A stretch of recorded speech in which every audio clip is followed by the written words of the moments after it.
Welcome back to Questline and our first episode in our campaign, which is starting out in Altero, Shadows of Blood. We're going to play in this homebrew world every other week here at 3:30 on Questline, and I'm so excited for you all to join us in this most deadly adventure. Before we embark on our journey, we want to acknowledge the privilege that it is to work, play, and create on the traditional territory of the Squamish Nation. And we encourage everyone out there, if you're in the chat, find out the traditional territory that you're watching from, share and comment, and learn more about the world around you. For our campaign, there are some unique ways to redeem channel points, including rewarding great moments of RP from all of our amazing players today and in the future with the campaign. And you can award them a point of inspiration and some other exciting things that will change along the way as we play through this campaign live on Twitch, and then later you can find us on YouTube. So, today, we are starting in the country of Adderjan with one corpse on arrival. 3 of you players wake up suddenly. Wherever you were out there, somewhere else across Altero, on a journey, on an adventure, escaping, doing some heroic deeds. Instead, you find yourself with mud in your mouth, thunder above you, the rain is pouring down, and you are in, as you start to peel yourself out of the mud, you've arrived in the central town square of a small town. It smells like you would expect any other kind of medieval small town to smell like, and you're peeling yourself up out of the mud. This seeing isn't all mud. Faces around you, people are staring, and the bells of town gong throughout the dawn as the rain pours down on your back. And as you look up, you see a very tiny little mouse man there to greet you. As in the background, you hear people yelling about, "We've got another splatter!" I will take it away with the introduction of what our characters see of each other. The 3 of you arrive suddenly in the town of Vailmos. Hello, guys. I'm Tibbles. Looks like you guys are new here. Fill you in on what's been going on. People have been just showing up. This is actually the first time that we got 3 of you folks here. It's a little weird, you know. Normally it's 1 at a time, but you know, it's ramping up, I guess. So it's not the best thing that could happen to you. And people be heroes. They're being brought around here from all over the place, and if they leave the town at night, they die. Corpse over there, great example. It's inside the town walls, which is a little disconcerting, but yeah, so that catches you up to speed a little bit. I've been here for about 2 months at this point, and yeah, you know, probably the longest person that's been here. I've seen many people leave the town and die when they get impatient, but you 3. Sorry, Yeah. what is the name of town and where in world are we? Oh, this is Vailmos, and we are in Adderjan. Yeah. Yes, I know. And you see like kind of like very leather clad in, like studded leather armor with a large coat pulled over it, big heavy set backpack that's like soaked in kind of mud and foliage and dirt, and just kind of like filthy, like looks like he literally like crawled out of the mud from where he was before he landed in the mud, kind of thing. And you get this kind of like goateed, narrow-eyed, like very wide face, kind of tall and lanky, but kind of spilled out over the ground. And he's covered in kind of odd little artifacts and different little things strapped to his leather bandoliers, with a long shaft, kind of quarterstaff, wrapped around vigorously in leather and linen. And Tim, Do we see this little guy with you? No, he's. I will put him aside. Packed it. And for the audience, do you Yes. introduce your name? My name is Stober Tomashev. I am an artificer artillerist, level 5, and I am carrying a very large gun that I like to keep hidden. Did we want to jump back to get a description of Matt? Yeah, I suppose I should have done that. What do we see? What do we see, Timbals? So, you see, it's about 2.5 foot tall mouse, kind of standing there. He's got his like beady brown eyes and little ears sticking up on the sides of his kind of like folded over swashbuckly hat. And he's wearing red and mustard tunic, and he has a large mastiff beside him that, its shoulders stand a little above his head. Yeah, and he's got a rapier, but it's adorably small. While you guys are introducing yourself to Tibbles, you can see in the background that some of the townsfolk, while at first kind of curious to see you, you get the impression that times are really tough in this town. There's a lot of gaunt, long faces. They see you and they're not that surprised. They're a little curious, but they also are watching as a couple of people drag that body off. Oh. And you see them travel through an alley as though they have done this before. So the strange deaths in their town are starting to feel normal, even though the situation is so strange. I'm just waving at them, like smiling, like just trying to greet everybody that I see. And just As like, the "Oh, hey." rain hits your face and pours down you, washing some of that mud off. Yeah, I'm just like, oh, hey, how's it going? Like trying to make a friend. I think he's really cute. So you look at me and you see this 6'1", broad, but like also lanky limbed half elf druid. She's got like crazy frizzy red hair, and her freckles are like sparkly bronze. And she's wearing like green and bronze, and she has like leaves and stuff all around her. She was just falling asleep in a field and woke up here and was like, what? And she's just happy to see everybody. Yeah, she thinks the mud is cool. She's just stoked. I like she- your attitude. Does she have any discernible gear with her? She carries a crossbow. She has a dagger at her side, and she's wearing like a green cloak. Does she introduce herself with a name? Yeah. Hey, I'm Ela. Hi, I'm Ela. She's just saying that to everybody that she sees. I'm Ela.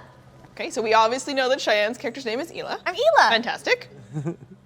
Why have you brought us here, little one? And that comes out of a giant 8-foot tall stone man that looks kind of like a golem. You're kind of unsure that he should be alive. He's mostly made of granite, but within the granite skin, there are fissures that have sort of a dull green to them. And instead of eyes, there is just a glowing green light, no discernible pupils, so you can't quite tell where he's looking. Yeah, and he doesn't have any clothing, but he also has no genitalia. He is just a rock man. And he's holding what looks like a glass staff.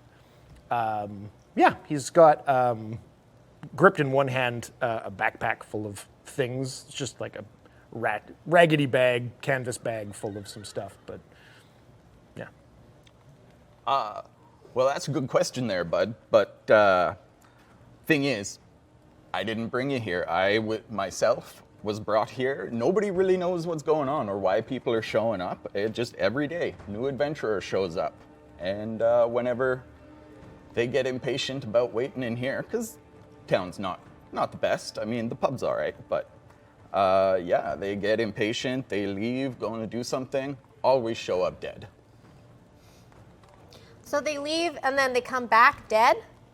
No, they're found dead outside. The great question, though. That is exactly what I was thinking. Guts all over the place. I was a little worried. And how long are they gone? I'm not sure that matters now. Perhaps out of rain we should be? Sure.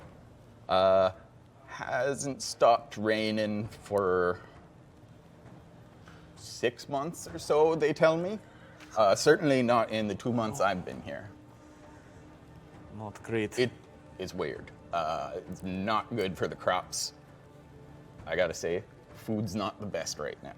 I'll like tighten up around my staff and like kind of like pull it a little bit closer and clean off the mud. Everybody roll for me, just to start off, as before the body left, roll a perception check. And choose for yourself if you are quite perceptive, if you were looking at that with interest, or so roll at advantage, or roll at disadvantage if you looked away from the gore as it was drugged past you. Okay, we'll start with Cheyenne with her character, and we'll go around. Let me know if you rolled at advantage or disadvantage based on your interest in the splatter. I rolled at disadvantage because there's just so many people to see. It's hard to like stay on one for too long. So I rolled an 11. Okay. Go emissary.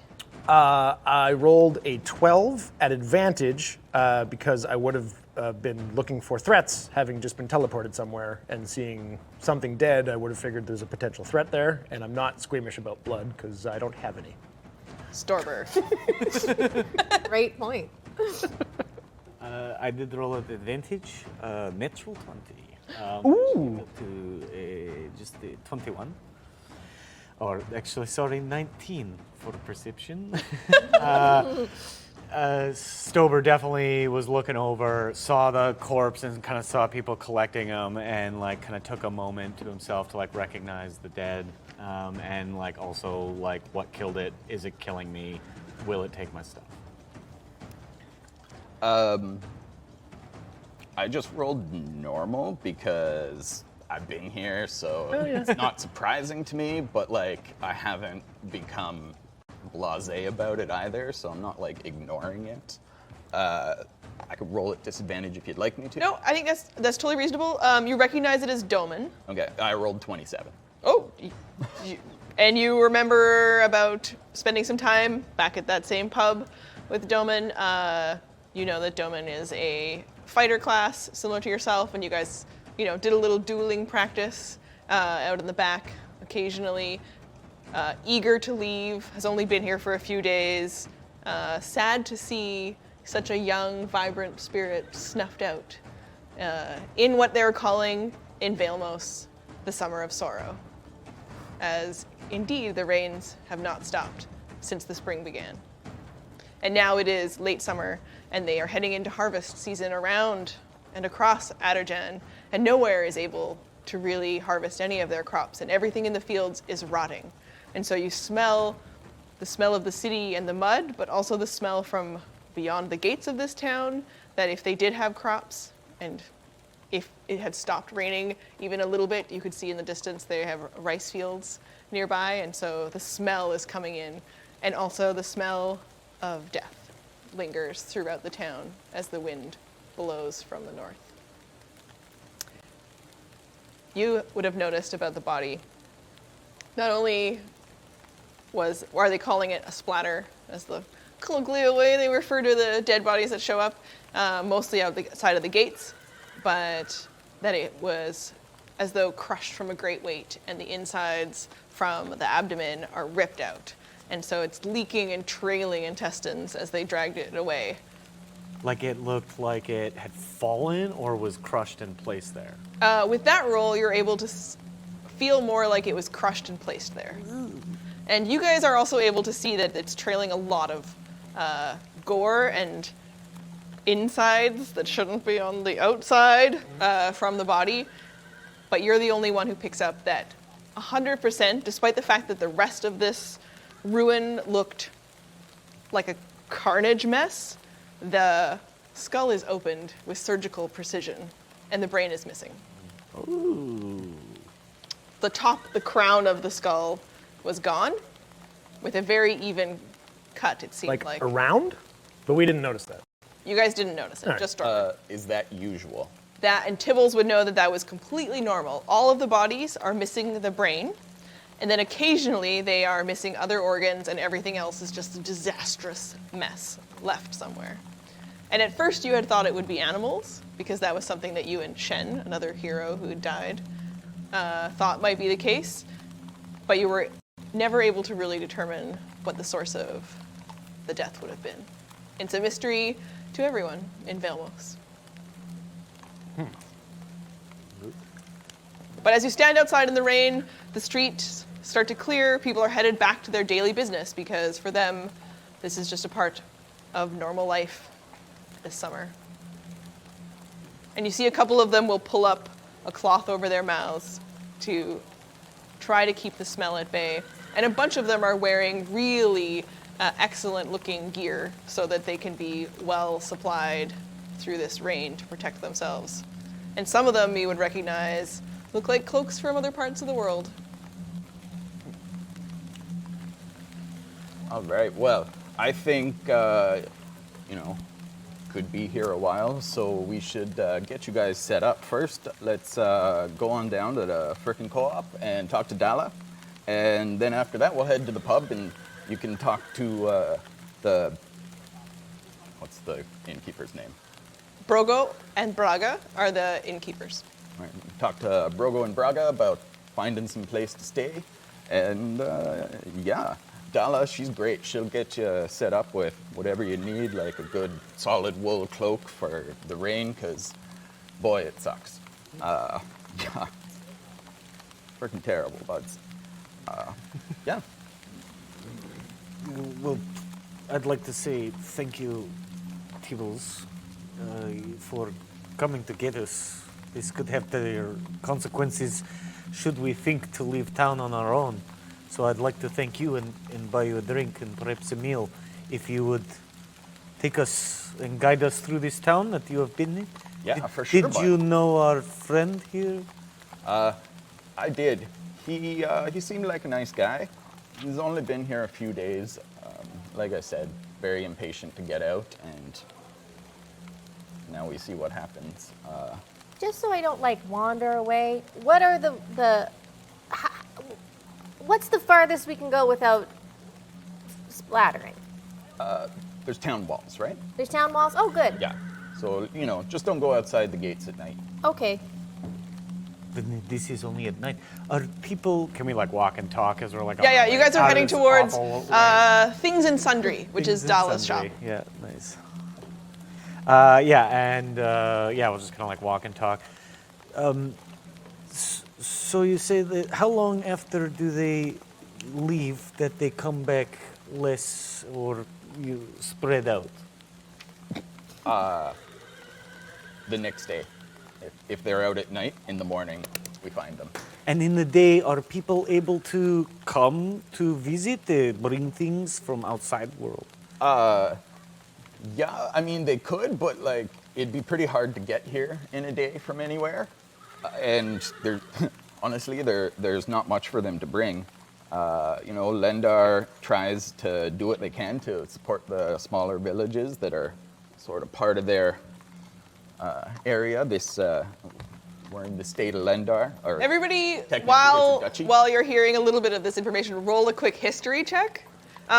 You can roll at advantage because you're from Chermios. Yeah, that tracks. 15. 5. 24. 24, perfect. So you're very familiar when Tibbles tells you about the Duchy of Lendar. You have a good grasp of what the government is like. You know that there are some countesses in the city of Lendar, which is much larger to the east, and that there they do what they can to provide for everybody, but that, it's very unique to the town council here would run their business most of the time by themselves, but they are landlocked, so they're dependent on resources from other parts of the world. Well, I actually have a plan. I've been waiting for some good heroes to show up that maybe could work with me on this, but if we can get from here to where I suspect might, be something worth investigating with all this, takes about 8 hours to get there, so it'd be tight. Shen tried it, and, well, he's not here anymore, so you can put that together. But, there's the Tower of Vale that, not many people here know too much about it. It's sort of a, haunted kind of feeling place, so nobody really goes out there. but I think that's a good place to start. Shen had a theory about it. He'd done some research and stuff. It was a little beyond me, but... How far from Box Colonia are we?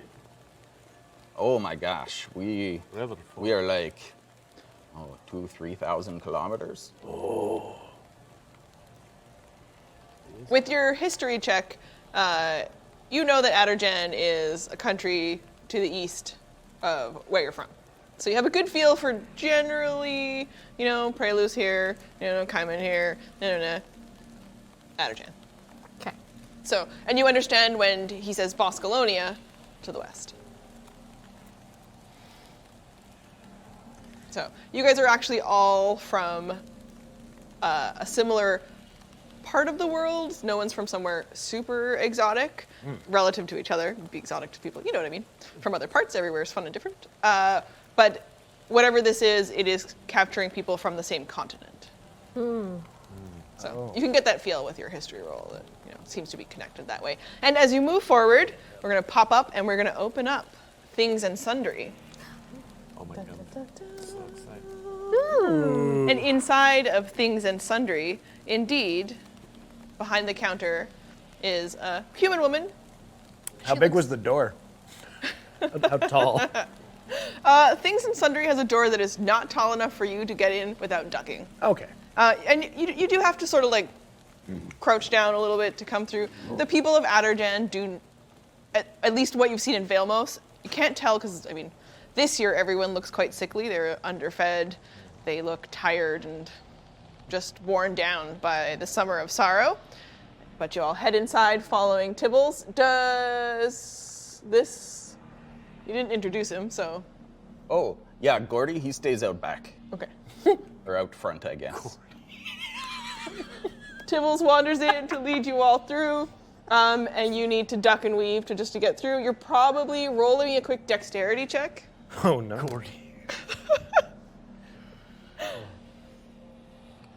How tight are all like through the door? What is the first thing I see when I walk in? There are shelves full of sundries. How tight are the shelves? They are narrow. So I would probably just stay by the door. Okay, so you're just gonna wait back? Yeah. Roll me a quick dexterity check. I'll do it anyway. Yeah. Yeah. And then we've got 16. Nice. So you managed not to knock anything off the shelf, but realized quite quickly that you are not gonna fit subtly through these narrow aisles that they look a little picked over. She still tried her best to fill them, to make them look like, she actually has trade goods in stock. But as you look through them, you can tell that not much super useful, and a lot of it looks like it's her own seamstress crafts. So she's got lots of knitted mittens and hats and assorted things that are filling the shelves to make them look busier than they might normally be when you go into one of these shops. It's okay. I'm too big where I'm from, too. Very tall. I'm not used to being indoors. Okay. If there's anything you want us to get, I help you. If you see something you like, we talk to lady. Maybe she come to you. I would use some healing potion. And I just Let's see. reach out a hand, didn't put it in anything, and just drop 15 gold pieces into your hand. Very nice inside pockets. Me, I have many outside pockets. Some cleaner than others. Dalla immediately obviously notices Tibbles, but then she looks up and you can see on her face, she's clearly cuts her own hair. It's a little bit ragged. She also has the same look about the people of Vailmos in town, a little bit sad and a little bit tired. And something else about her looks like she should have a bright energy in her eyes, but you get a feel for just exhaustion that waves off of her. But she starts to smile, a big, broad smile when she sees Tibbles. But then does some mental math, doesn't recognize your faces, and realizes you're probably new, and that it is a shock to see 3 people arrive all at once on a day. And when she looks over to Tibbles, hello, my friend. Hello. It seems very much that things are getting worse here. Yeah, it was Dolan this morning. sad to see him go. But these three, they're new, all showed up at the same time. They seem like pretty good folk. I told them you could help them get set out with anything they need here. Unfortunately, as you can see, we don't have too much in the way of food, like rations to bring, but we can put together what we can. Yes, of course. All the things in the shop are available, and we are doing the best that we can for prices, but trade from Lendar has been very infrequent. You may see it in the streets that if you can imagine what the roads are like outside of town, it is unpleasant to be traveling outside. We have some deliveries, but in general, I have very little for you. I would say please visit. Obviously, going to the Grim with Tibbles will be very good for you, but we only have so much to go around for the town. I start just looking at all the things on the shelves, and I like everything I see. This is great. That's so nice. Just like, wow. Thank you. I make very much of it myself. Oh, that's really cool. And you can see in the side, she has what looks like a really scary looking sewing machine that's pedal push. It's got some giant needles all next to it because she clearly Loom does. of Doom, if you will. Oh, I'm just gonna write down Loom of Doom. We're gonna have to fight that canon later. Here we go, Loom of Doom. Everything's a mimic now. But she's got the kinds of needles and stuff that would be for leather, as well as other projects that she might work on, and a lot of wool. But you can tell from the smell. Everybody roll me a quick animal handling check. Or nature. You can choose between them. You already know what it is. It's fine. 24. 17, good number. 7. It just smells like animal to you. And to you, it smells like goat. You're familiar with mountain goats. You kind of get a weird goaty smell. You know, this is not just goat. You got something else in there too. So now you're real curious about what's this from? What's this wolf she's working with? What's this wool you're working with?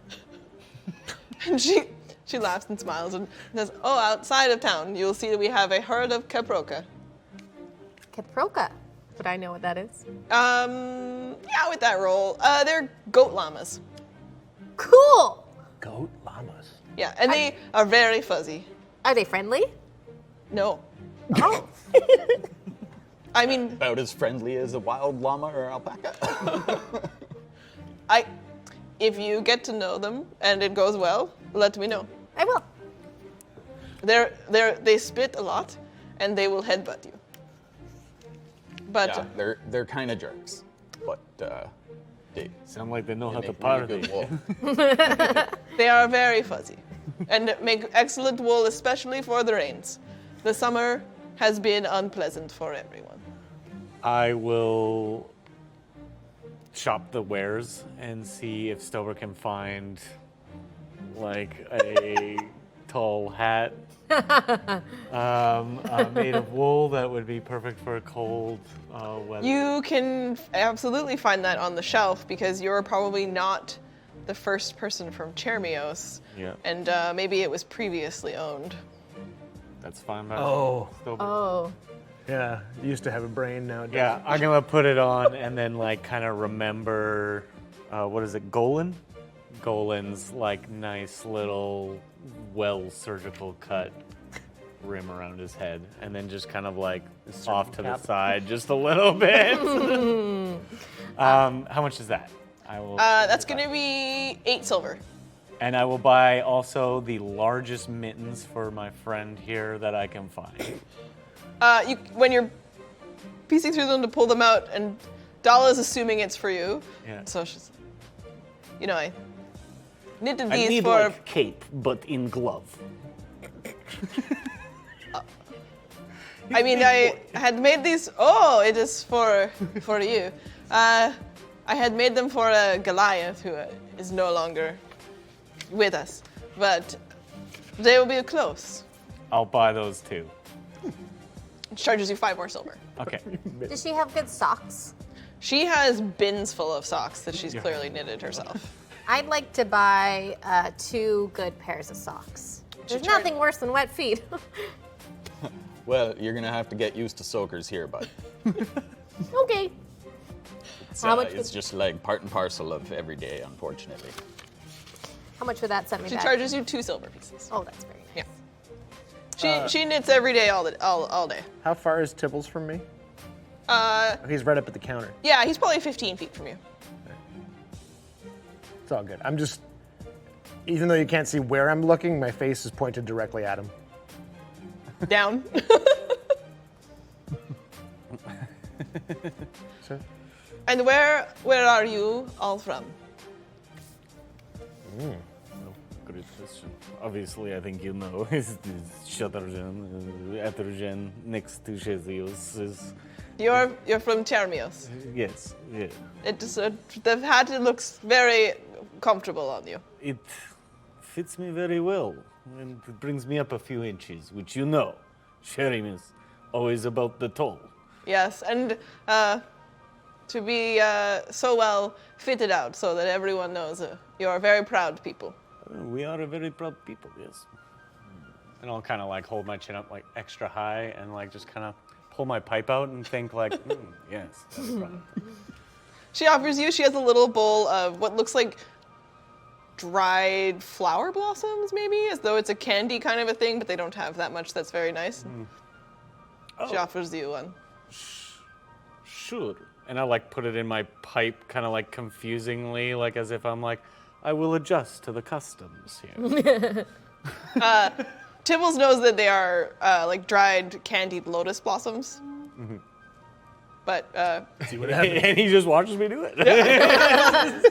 Yeah, they're pretty flavorful. You know, it's a nice little smoke. yeah. We all head out back for a quick dark now and then. So Yeah.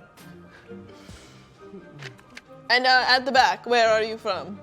I was created in Hallucinadin, and I must return to Boscolonia. not often you meet someone who wants to return to Boscolonia, I'll tell you that. Dala does not know the first words that you were saying, but she recognizes Boscolonia. Okay. I have never met someone quite like you. And you all know to be very careful that you do not go. You cannot leave Vailmos. Like, you can not go outside the gates at night. It's But- very dangerous. I must leave.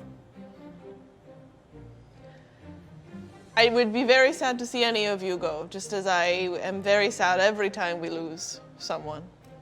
And, you know, she kind of I'll looks like off. readjust my hat. Dala, you know I have a solid plan here. I do think it could work.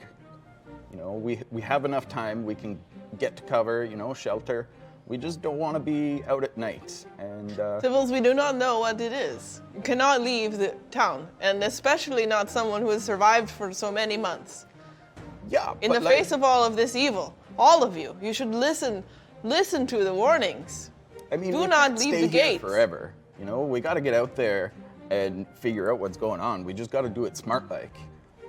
You know, people who go rushing out, they end up dead. But, you know, if we get a good plan, Not everyone who left was a rush and unprepared.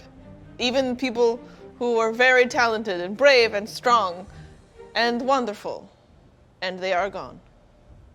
now, you know, it may not have been rushed, but it was foolhardy for him to go by himself. She brushes away the conversation and rushes over to where you're still looking at socks. So and many good socks. she's done talking to Tibbles about what he's trying to discuss with her, and she starts trying to pull out some for you. And then you notice that she pulls out a pair of very tiny socks, and she starts to cry a little bit. And I have duties in the back, and I Oh. hope that Tibbles takes you for a warm meal and heed my words. And I would really hope that everything in your lives is successful and that you're safe here and you could maybe make a life with us here in Vailmos. And she Thank you. takes what she can and I hope to help you, and the next time you see this hit, it is still on my head. I understand what you mean and would also like to make sure that your entire body stays intact. And It too. yes, but she hurries to the back so that she can be alone. And you guys are left in the shop with just the heroes. She was great. Dala is the best. She's been having a bit of a rough time lately, but she does her best, keeps her morale up around the town, yeah. Gotta love Dala. And I'll give these oversized mittens to you. To stay warm, my friend. I'm not sure if you've been too much in the cold. Roll a d20 for me, just a straight d20. Sure. 19. The color of your mittens is... Oh, bright blue. Oh. What are these? To cover your money hands. But you don't lose your change. I'm going to try putting them on. Do they fit? They will fit someday, but it's a stretch across. They're finger Your- gloves now. So they're like, when you take those like dollar store gloves and they stretch right out, you can kind of see through them a little bit. The bright blue color kind of reminds you of some great big adorable eyes that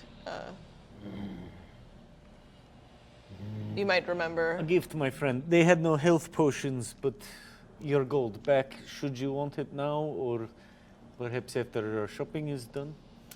Take good care. Never received a gift. It is my pleasure, my friend. Everybody needs to stay warm. You just see water leak from his eyes. Or his eyes. They're green lasers. He's kind of, he's a little stoically kind of, Little waterfall. yeah, he looks like he's gone inside a little bit. You're erosioning. And you got a pair of mauve and orange striped socks. Oh, that's the best. You were so excited about I'm that. so stoked. I hate cold feet. And they have little pom-poms on the back. Come on. Yeah. I'm just playing with them. Yeah. That's episode 1. Yeah. Y'all look great. We're so fluffy. Giant rockman wearing nothing but gloves. They do smell a little bit like caproca, so like goat, llama. Oh, I realized when you started talking about smells, I'm like, does he smell? Can he smell things? I have no idea. I think he probably detects chemicals in the Okay. way that it's not like smell, but he gets sensory input that triggers memory and recognition. Yeah, that makes sense. So He's just doing this thing. maybe not super refined, he maybe can't tell the difference between a goat and a caproca, but he knows they both smell like an animal kind of a thing. Yeah. That's why he's just, Musky. Just like vision would work, I think, through these unusual. yeah, word, right? Yeah. Just making it all up as we go. Okay. Damn right. And Dala didn't learn where you were from, so just maybe you want to just yell out to the back to her. And, oh yeah. Oh yeah, I'm from outside Umbari, just from the countryside. There's like a halfling village. It's really great. You should come sometime. So that everyone has the info here a little bit about our good friend. And you are alone in her shop. Steal everything. No, I'm just kidding. None of us are rogues. Yeah, I don't think that'd be very nice, We definitely don't want to steal from Dala, but it seems like a good time to head over to the pub and, we can get a drink. You can meet some of the locals, meet some of the other people that have been stuck here for a bit. And, they're good people while we're figuring things out. It's handy people to talk to, and they can help you get set up with So what you might need with what little they have. Okay, you guys head outside. Back into the rain. Continues to pour occasional thunder. And outside, back through the square, still busy with townfolk. They continue about their day. You notice that Tibble seems to know everyone in town.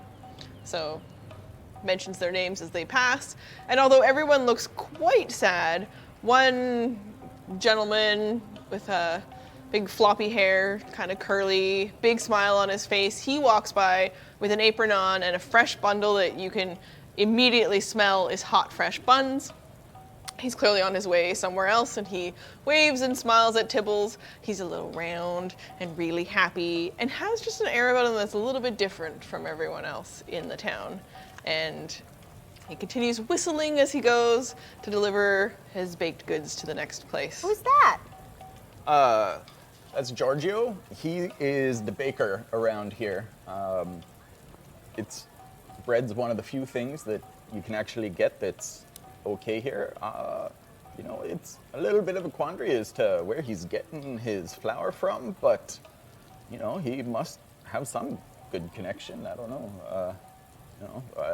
Don't look a gift horse in the mouth, we got bread, we got bread. It's The horses nice. eat bread? I think out loud. And are you heading directly to the tavern? Yeah, I think so. I mean, on the way, I point out the blacksmith. She's lovely. You don't. You just don't want to get on her bad side, which you probably will. Almost everybody is on her bad side, to be fair. Sounds like a true artisan. Is that how you say that? Artisan? Yeah, she's a bit touchy. So, keep your. From where you guys are, you can Lightness. see that there's a bunch of people working at the blacksmith. You get the impression that definitely a few of them are dwarves from the height and stature. You've seen dwarves. You definitely recognize, the difference between the shape of most of the town is full of humans, but these are the couple of people you've noticed that are another species. I'm going to peel off and head towards the dwarves. Where are they? You guys are passing through town, so you can head towards the blacksmith, or you can follow everybody towards the tavern. As soon as I notice the dwarves, I'm just going to head toward them. We'll meet you there, and I'll go with them. Yeah, no, I'll come over. All right, so we're going I'll to go. head. Introduce you. I definitely need to talk to this blacksmith. Much work to be done. You really sold her. I mean, Yeah, Okay. I mean. I take it as a challenge. Good luck. Everybody likes me, so listen. whoa, everyone likes me. Okay, so it's probably, it's approaching later morning now, so it's still early in the day, and as you head towards the blacksmith, you hear the clang of the shop. You start to smell the metals as you approach. And inside the shop, there is a dwarven woman with a magnificent dark brown beard. She's very busy. She's working very hard. Sweat pours down her face. The steam from the shop, because of the rain and the humidity, is spectacular. So every clang she makes, sparks fly, and the smoke and the fog come all around her as you approach with our stone man leading the way. Yeah, Friend. I had a little bit of pep in my step, and I, what is it called? Earth walk. I can move across difficult terrain made of earth or stone without expending extra movement. So Oh. I kind of like move through the mud as if it's not mud. Backwards, One of sliding the great over. things about this Giant movement for you, that you move so much faster than everyone else, but our other crew are noticing that because the rains have been so intense for so long, people have actually had to build out extra planks. So you find yourself, although he's just taking the fastest route, the rest of you are trying to follow along where they've tried to put down some extra wood to make the paths navigatable at all, as slowly the town of Vailmos is sinking into the mud. I'm just trudging forward like it isn't a problem, but it like clearly is. But I'm just like walking forward like Sure. you'll not be Dr. Zhivagoing it up real hard. Yep. Giant freaking stone guy is like. As he just floating through the mud. And what are you up to? I'm following the planks. I really don't want to get my feet wet, so I'm just following the planks as much as possible. Like, whoopsie daisy. And as you start for the first time in Vailmos to use your magic since this teleportation happened to you. Oh. As the thunder cracks around you and the rain pours down. Roll your wild magic. Oh, okay. What? All right. Get down. Oh, thank you, Len. 17, so nothing happened. But you know that might not always be the case. Yeah. And you feel the crackling as though the inside and the crystals that you're made of almost want to escape. And they may sense, and inside of you, the evil that permeates Vailmos. Okay, it's not coming from the, blacksmith. No. Okay. But you're getting a sense of that the space and the energy around you is giving you even more of that feeling that we must do something because the land itself suffers.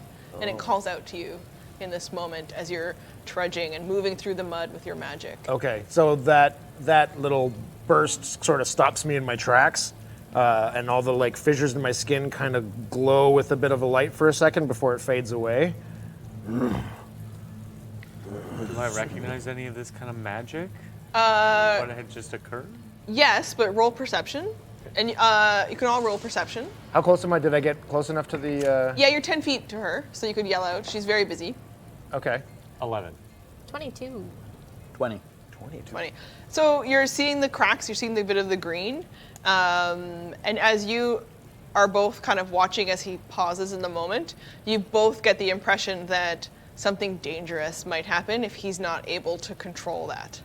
So you actually see him pause and have to do something within him, struggles to bring that back under control.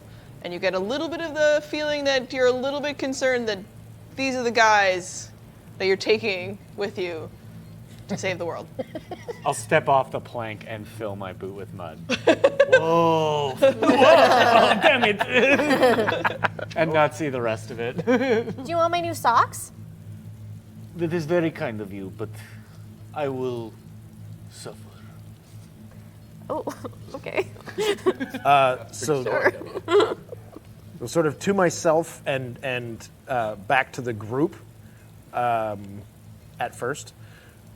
Something is very wrong here. There is evil afoot. A dark magic is working against us.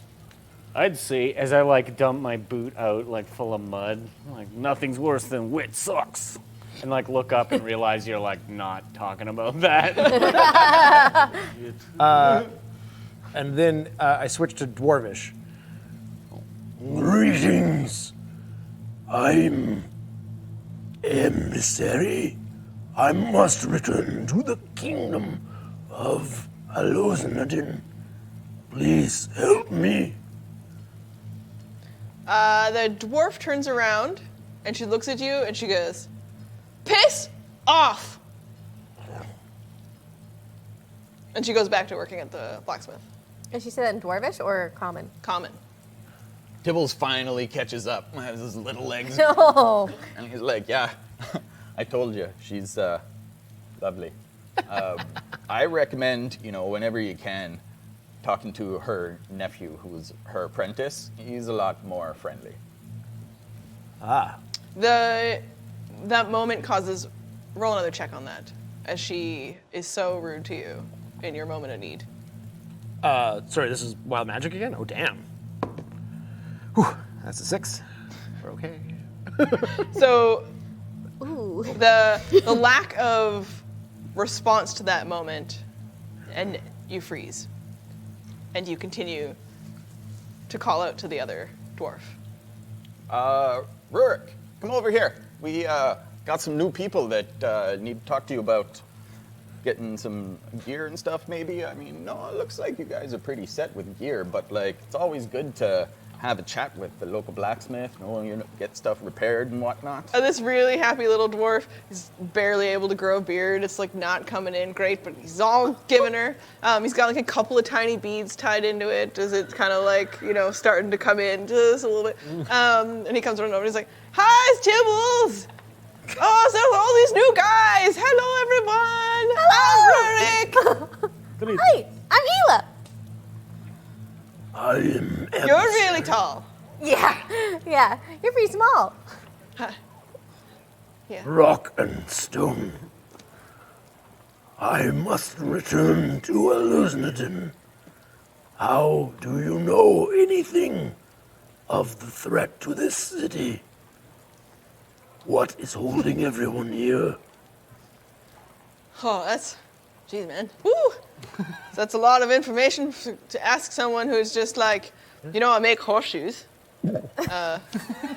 Saul's Fergus, she's kind of a jerk about it. It's all she lets me do, but I make really good horseshoes. Yep. I don't need any of those, but thank you. Yeah. Well, I might need the help of a skilled craftsperson. When you say skilled craftsperson, you can kind of see like the look of panic on his face.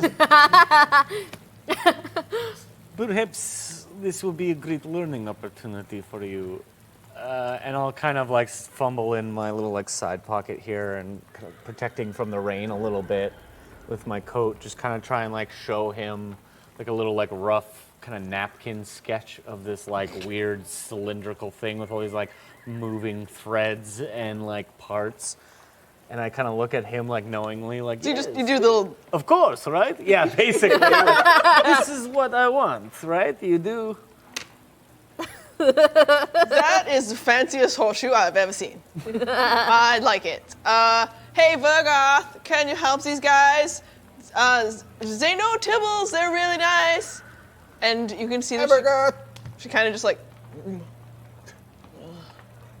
And then Rurik just keeps going. Oh, come on over, Vergoth! Come on and meet the new people! There's 3 of them, there's new faces. Hey, what's your names? Stroba. Strobar and I'm emissary. some big rock guy! Hila. And Ela. Just the best. Vergoth! And she gets the impression that she knows that he will not stop saying her name. Vergoth! Vergoth! Vergoth!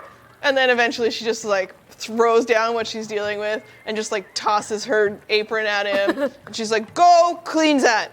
And he just runs off to go like whatever she says. And she turns around and she's like, "Hey, Tibbles, do you know I'm very busy here?" Yeah, I mean, but like, you're a blacksmith and we have blacksmith needs, so Yeah. you're sort of the person to come to here. Gonna put in an order? Yeah. I would absolutely like to. You look very skilled. I know you are very busy. Just give me the... Here are these designs. She takes it and she looks at it and she's just like, "What are you doing with this?"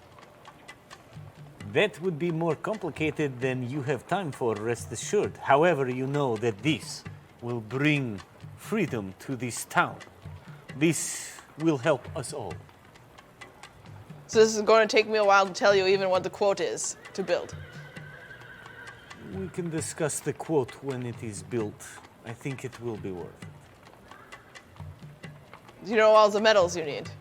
Yes, of course. It's They are all- listed there, perhaps in the wrong language. If you'll only give me a quick second, I will write another list. I'll need it in common. And yeah, he'll take it Yeah. and just kind of jot it all out. And she kind of looks at it and she just kind of, you can see she's doing mental math, but also it's intriguing enough that she's pretty like, fuck yeah, this is just not a bunch of horseshoes, I'm in. So, but she, it's going to be 10 gold. Damn gold. Well, I know you are a very busy woman. I know you are a very skilled person. I will give you 12 gold to say that deal is done, and I can expect it in full working order very soon. Done. Roll a quick perception check. 13. She would have charged you less. Okay. I don't know. This I don't know. I never took A my 15 wisdom gold. of 8. So is there anything else that you All time. need at my shop? Piss off, the blacksmith shop. Yeah, she actually calls the shop that. It's called piss off. Yeah. It's I see kinda weird, now. but, This is understanding. Yeah, you know, you got to be true to yourself, I guess, and it works for her. She calls Gordy over and gives him some little meat treats. She clearly likes Gordy way more than Tibbles, so she's sort of just like, and she's, trying some little stuff out on him as though she keeps building Gordy pieces of armor. And so you notice that he's got like a little set of pauldrons and some little like, Stop. Little mud booties. Yeah. Got That's a saddle that amazing. matches my red and mustard Oh my god. outfit. So she's clearly decking Gordy out. Doesn't really care too much about anyone else, but she likes the mastiff. I'm obsessed. I love pretty this so cute. much. Okay, so job for the weird guy. And anything else? Rourke makes good horseshoes. Does anyone need horseshoes? Don't need that. I'm just disappointed in this really rude dwarf. Yeah. Yeah. And just as like a kind of like meta question, like how do you feel about watching the metal get smelted? Like a curious point for my character. Ask me later.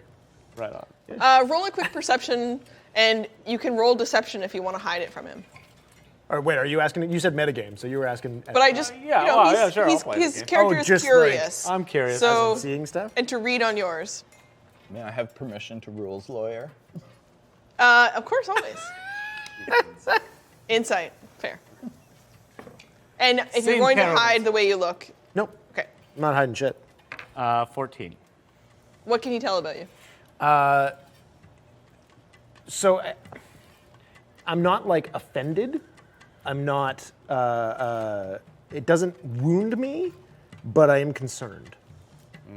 And if you ask me in character later, you have a funny feeling there's more to that story. Sure. Yeah. Noted.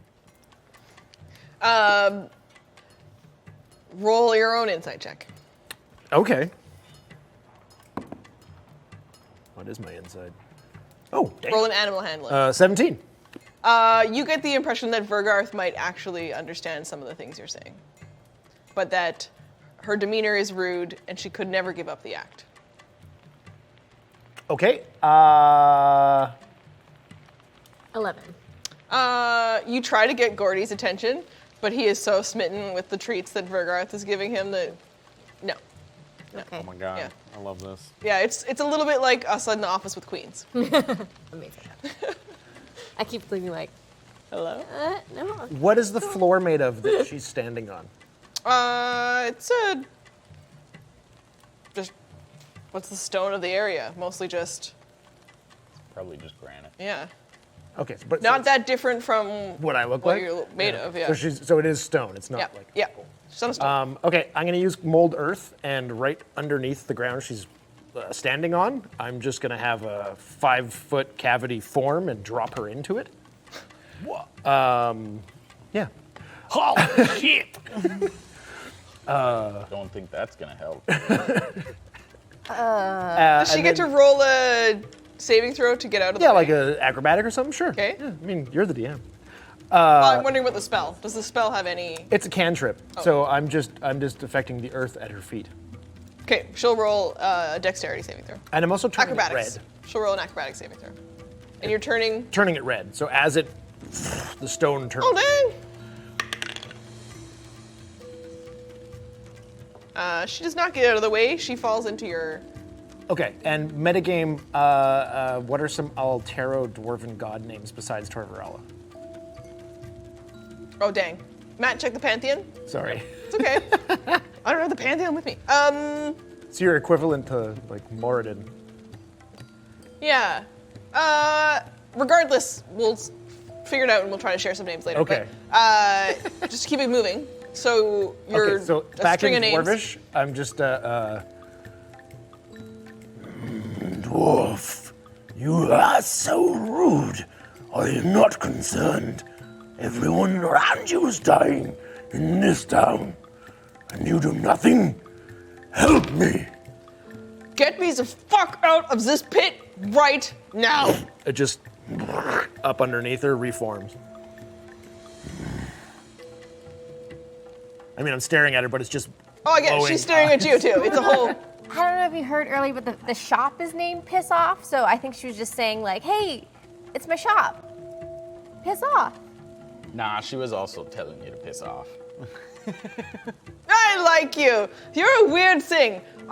We should have a beer later. We should do that. And we'll drink, and then I'll tell you what you want to know. I mean, as much as I know. Maybe you want to hear my life story. I didn't always want to be a blacksmith, and for some reason, she starts to just, like, tell you. I broke her. She just, anything interesting and different, because secretly what she really wanted to be was a hero and an adventurer, and instead her sister died, and she inherited this nephew. So she has to protect Rurik and, make a respectable life. She's from somewhere in Kaiman. Feel bad. Yeah, so she's doing, telling you her stuff.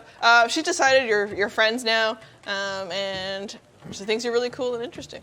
I whisper over there, I'm like, I don't understand the customs here, but I'm loving whatever's happening. She's very busy, though, and she says she'll meet you at the Grim later. Tibbles, Yeah. when do you want to start this plan? Well, definitely not before tomorrow, because, days of waste and we'd probably just die. We gotta leave early in the morning. I suspect, do you need your My design apparatus there can be before we go? done over time. We will be back for this. This is not a one-day endeavor. Okay, yeah, that's good, because Very well. Later. Beer. Yes, I'll see you at the Grim. I just turn and fuck off. She's still looking around at the ground underneath her, and you'd get the impression that someone like her would feel jealous, given that she's told you how much she wants to go out and do more. But instead, she's just actually pretty excited about meeting people who are capable of such amazing feats. Yeah, the stone looks completely like nothing happened now. cool. Is she still in a pit? No. No, she's now. She said, "Get me out of here," and I yeah. formed it back up. Okay. So you brought her back up, and she kind of looks over at Tibbles, and she. Yeah. What's up? Are you going to take some out of town? Yeah, I think so. I mean, I'll see whether they're game or not, but it's it's the plan I'm toying with for sure. And she looks back to you as you're starting to walk away, and she's like, "I think I need the gold now, before he leaves town, because, just All of In case- gold have on delivery. I have very, how you say, specific needs. spicy." Yeah, Spicy needs. spicy needs. It's very spicy needs. They need to be exact. Can you give me at least 8 gold now? I'll give you 8 gold. Okay. Metagame never took my gold back from you. When you gave me the mittens, I was just all about that. Yeah, I got it in the. Okay, so she is a little worried that you're just gonna go and die and leave your money outside of town, so she collects 8 gold from you now. Yeah, Copy. not much of a vote of confidence there, Burgarth. Like, morale could use a little bit of a boost around here. She puts her hand outside as the rain just pelts through her hand, and she's just grabs a little bit of the water. Like, I know you're trying to be kind of sarcastic, but I think you're actually proving my point, eh? Nothing changes, Tibbles. Until some heroes go out and do it. Yeah, we had heroes all summer. Solitary heroes. Stupid heroes. I got plans. Shen had plans. But I know 70% of them. She And, looks. She's looking at this little mouse. He's 2.5 feet tall. His big ears are flapping, and then the rain is just your little fur is just soaked from your face, and you're just trying to convince her, "I got friends now," and you can tell the look on her face is "Yep, sure, buddy." Oh yeah, I didn't mention, but My voice is quite high. I just can't do that. And she gets even lower to you and does it again. If anything happens to Gordy, I'm gonna find you. And if you're not already dead, I'll end you. I will do that to you. That dog is adorable. Yeah. I suspect if anything happens to Gordy, I'll probably be even a little more upset than you are. It's my best bud and all. Ha! She claps you on the back, but it just like knocks you all across the way a little bit. Gordy like licks the side of my face and just sort of like pulls all the fur up. Like his tongue's like the size of my head. Just kind of like up there, but you can tell, like, actually see both of our tails are kind of wagging in the same way. Oh my god, that's adorable. That's so cute. And before Vergarth heads off, she looks over at you and she says, "Hey, Slim, Yeah? what's up, legs? Is there anything else that you needed?" No. This has been great. There's a lot of things I don't understand that are happening here, so I'm just listening. Okay. If you leave the gates and enjoy whatever happens, drink lots, make out with people, have fun before the end. Okay. You're kind of bringing the whole mood down here. I think we should head on down to the pub and let Vergarth. Well, she certainly set the mood for a drink. I think we should do that, yes. Yeah. And she just waits a little bit for the thunder to roll again and the rains to get more intense. And she's like, "Hey guys, it's noon. Noon." And the rain's like, miserable outside, mud everywhere. And she looks over at Rurik, who slips and falls, and it's all wet everywhere and in the mud. And he kind of like brushes himself off, thumbs up all around. She goes back, she grabs her, now that he's wiped down her apron for her, and the leather oils are all fresh. And she puts it back on, ties it to, fires it up again, and she's back to work. She's great. She's great. To the pub? To the pub, yes. I believe that is the order. Following you, Mr. Tibbles? I already left. I'm standing by the pub, just outside the like- door. There. Sad off, man. All right, so you leave Vergarth and Rurik to their business, and you Walking into the wall. head back towards the town where everyone is busy. And we are at the tavern outside. And you're there already. I'm just standing at the door, looking at it, and kind of just thinking about going in, but not. I don't know what to do in a tavern, so I'm waiting for them. As everyone else starts to approach. I'll kind of come up behind you and be like, "Don't worry, my friend. I'm sure it is large enough for one of your standards inside. This should be no problem." And I'll kind of like open the door in a fluster, just super thirsty. Before you can get to the door, you go to reach for the handle and instead crashes out a big red-haired man wearing all sorts of furs. He's got a lot of that same kind of wool. And he just pushes you out of the way, and the rain starts to hit him. Roll a dexterity saving throw. I'll sure try. 13. You wobble back into Emissary, who catches you. Oh, nice. Yeah.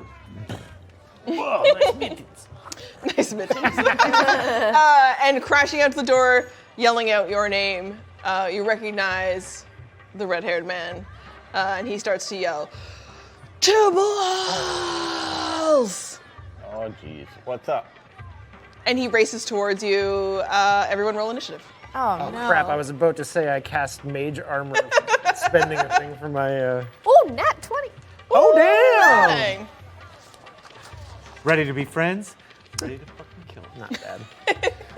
Damn! As soon as you said crash out the door, I was waiting for a gap and. Fine. Oh, fine. dang. It's better this way. It's the chaos of the moment. You're unprepared for Tibbles' friend. Well, Oh, sorry. a little bit of a. 16 for initiative.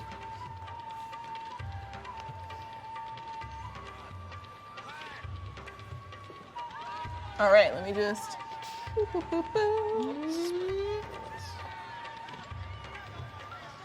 Boom, boom, boom.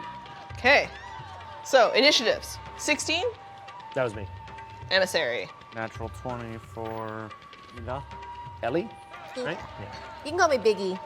Sorry, what? Big E. Big E. Dorber. Yeah. Okay. Big E. Yeah? I got 20. Nat 20. Nat, Wait, you're- 2 nat 20s. Is that a. No. That's a nat 20. I got a 16. Did you get a nat 20? No. No. Oh, I have a 13. okay. Oh, A 13 for Big E. Sorry. Yeah. Or 20. numbers are hard, guys. It's okay. Okay. You did first time. Wow. We're rolling initiative. What? And Tibbles. 21. Nice. Okay. You're saying Big E as like metagame, right? Like you haven't said that in character to us. Oh, no. Okay. I can. Okay. I mean, that's up to you. You can see him rushing towards you.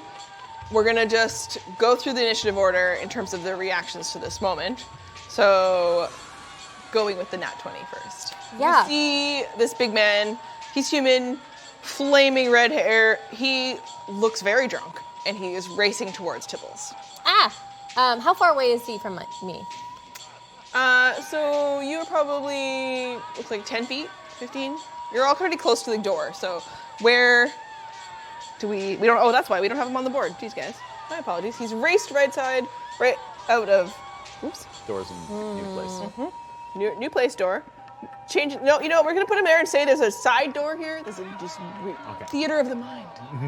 He's raced out this door here. You guys are all, you're here. Storber is with, you guys were knocked out. You're a little bit approaching, so looks like 15 feet.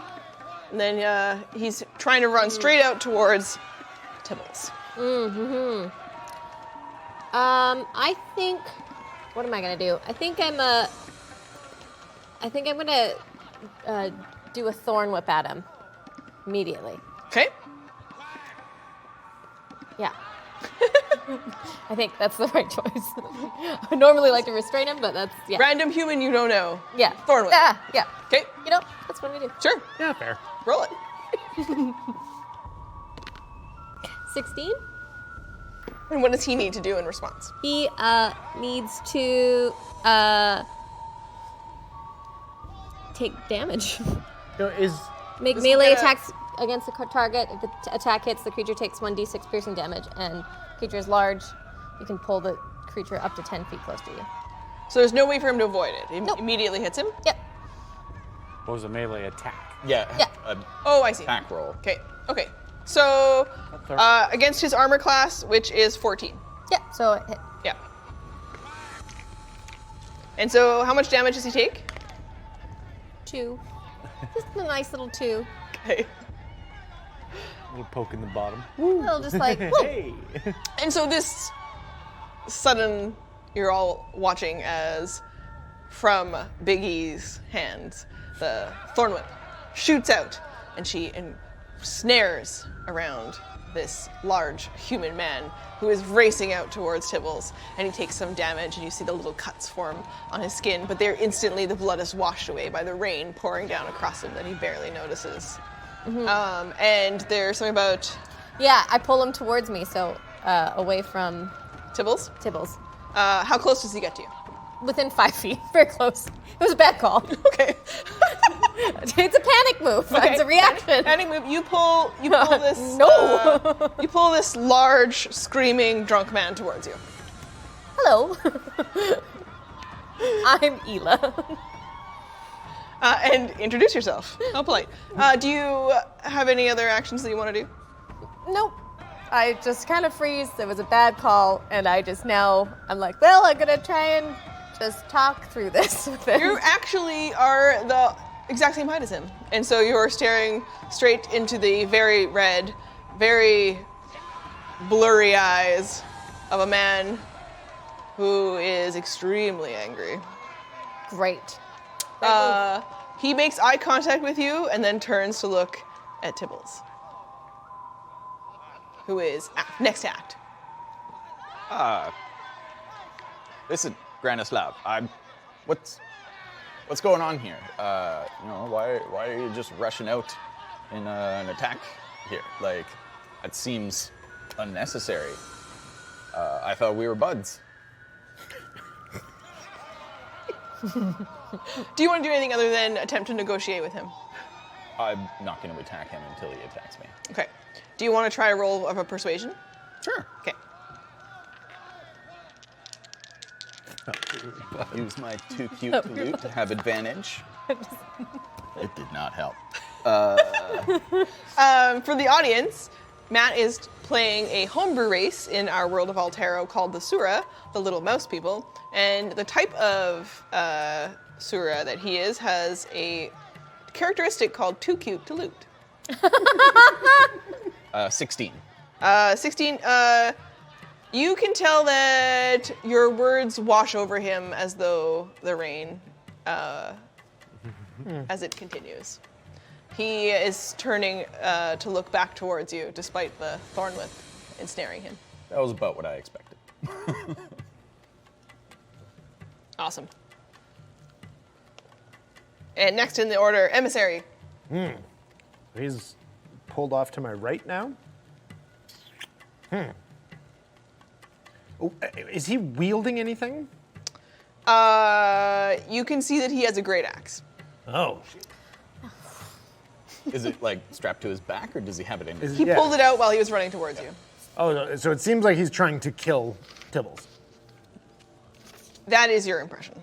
Oh, okay. Well, in that case, I mean, you can roll for more info. Immediate, passive perception. yeah. He looks like he's running towards Tibbles with a giant axe. Yep, yeah, that's fair. Yeah. So I am going to... But you've watched Tibbles attempt to negotiate with him and said his name. That is true. Okay, I'm behind him now because he's there and he turned toward Tibbles. I'm bigger than him, so I'm gonna come and try to restrain him.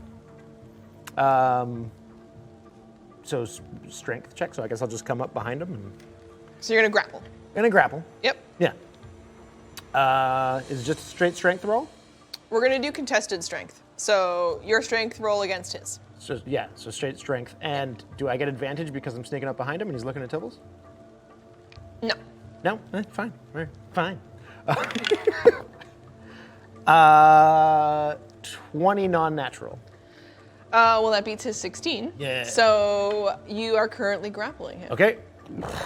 The heat coming off of him and the energy coming off of him triggers your wild magic. Oh my god, okay. There's something about this character and the energy of him. He's clearly the strength as he contests against your grapple It's not just... is not Strength? just human strength. That was close. It's a 3. Okay. Only a 1, folks. Only a 1. Okay, so the grapple is successful. And Yeah. you are now, your arms are wrapped around him as he is staring down Tibbles and Ela. Okay. Oh man. Do you have a bonus action? What do I have as bonus actions? No, I don't want to use that.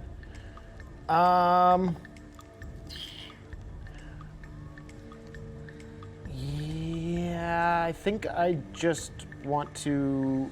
Can I do an Arcana check just to see if I recognize anything about what this extra energy is? Roll. Yeah, just straight. Never mind.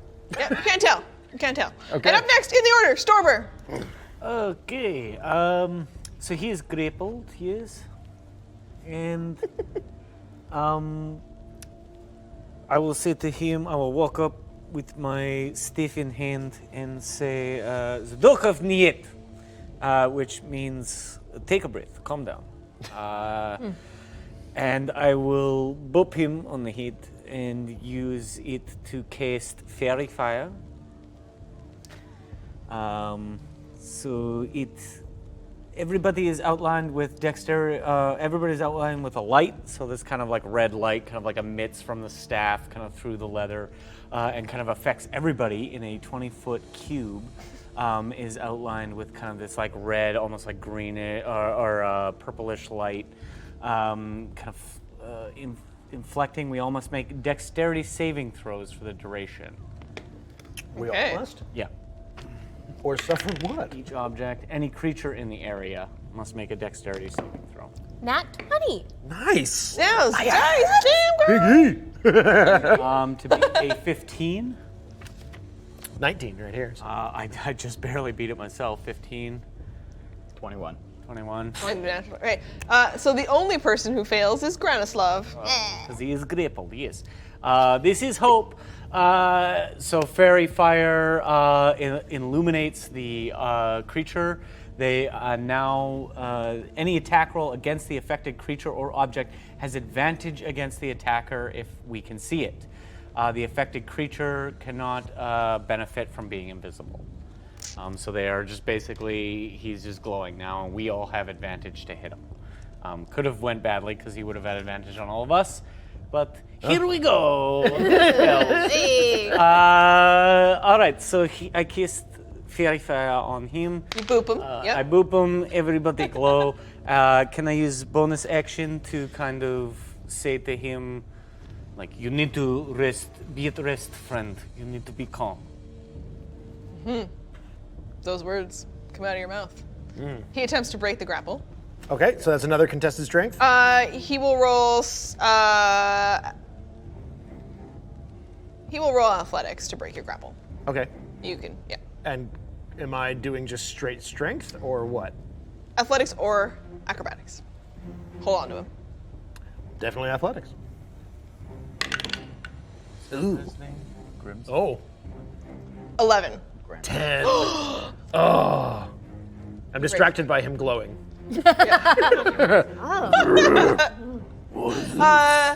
So his action, he breaks free, and you feel the magic of him, just his energy, his essence, what he is as a fighter. But he's not just a fighter, and he bonus action rages. Oh, shit. And Just like, and he will turn to Tibbles. Okay. Tibbles just kind of rolls his eyes like this has happened before. Oh. That's important. Okay. And that's his turn. So, he can move enough to be close to Tibbles, which is just really a turn. Does Gordy get a turn or is he just a bonus action? He goes on my turn if I say something. Mostly, he leaves. Oh, okay. Classic defend himself if no You- objective is given. You notice that Gordy knows he's sort of pacing at the side, but he stays like enough away from the action that you get the impression that he'll bolt if something comes at him. Oh. So, out of the corner of your eye, you can notice that he looks like he knows how to stay safe out of combat. Oh, he's got bold. He's so cute. Okay, back up to the top of the round, Big E. My turn? Oh, because he uses action. I was waiting for it. I'm going to cast Thunder Wave at him. Because I was like, I pulled him close, now I really want to. But I think that's gonna hit all of Okay. us, right? What's the? You keep advantage. Is it a cone? No, it's a save. No, it's a 15-foot cube. I don't know you guys yet. You're bringing the Listen, base, I pulled him close, and it's him up. and now I want him away. Yeah. Come here, get away. Yeah. I Oh, get this it. was a bad choice. I didn't see the red eyes before. No. What's our saving? Constitution saving throw. Okay. And for how many of us? All? It's a 15-foot cube, so everyone except Gordy, I guess. Good job, boy. Good job, Gordy. Okay. Multiply. Oh yes, that's good. Oh, wait, I have a thank question. Thunder Wave, is that a... Constitution. No, I know, but do I have to do it at disadvantage because I made a stone? No, that's shatter. That's shatter. The rain pours, the thunder cracks as What's the save? Biggie. Constitution saving throw. No, what's the number? DC save? Ooh, 14. 16. Yeah. The clap of thunder that emits from the druid over the extremely loud rain and thunder from everything else. And we're gonna take a break. Oh, jeez. We'll be back. Okay, everybody here, take a quick break, get refreshments, hit the restroom if you need to, and then we'll be back to continue on with our adventure in Vailmos! Hell yeah.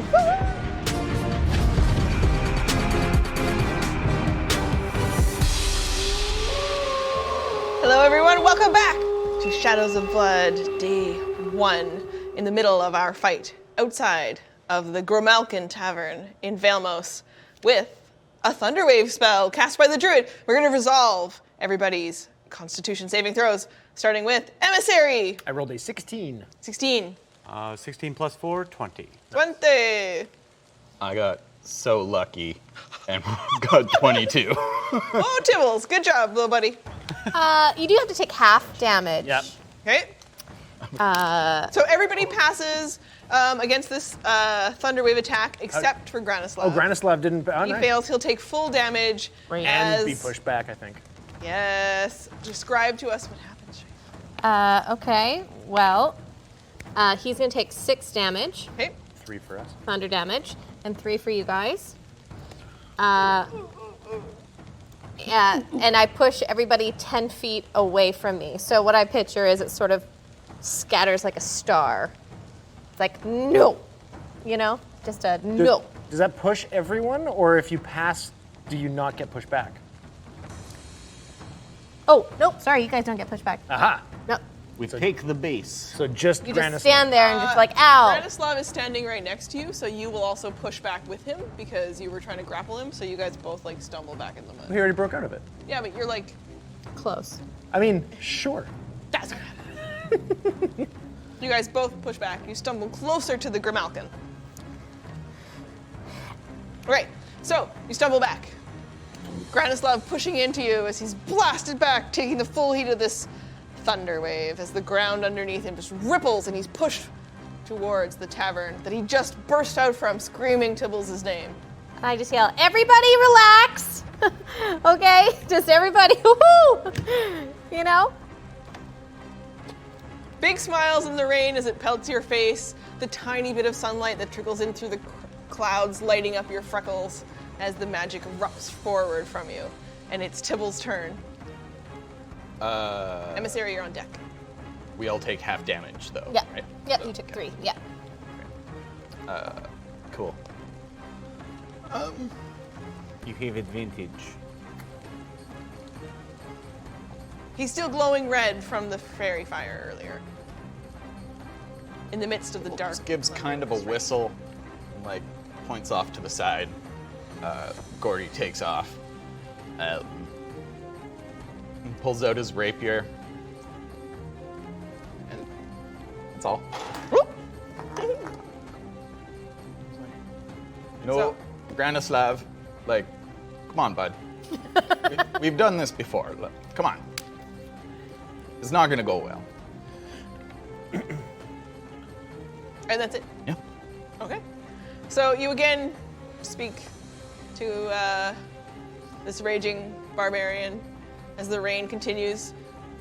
All of the furs and wool that he's wearing are getting damp and heavy, and he just pushes them off at him as he begins to shed clothing and the steam from his hot muscles coming off in the stormy, rainy afternoon. Spicy. Ooh. She pulls him back again. Okay. Yeah. I don't know what to You didn't have those out before. do. Okay. There's a lot happening. Emissary. What is happening? You thought you had impressive guns. Yeah, no doubt. Me? Long but thin. All right. Well, yeah, this seems like it's not going well. He's not. Yeah, I'm just going to pull basically a flap of my stone kind of lifts for me to reach within myself, which looks very disturbing. And I just pull out a small green crystal, and I cast Ray of Frost, and a blue beam of light goes towards Granislav. And that is a ranged spell attack. Ah, poops. You have advantage. Oh, we have advantage. Yep. Very fire.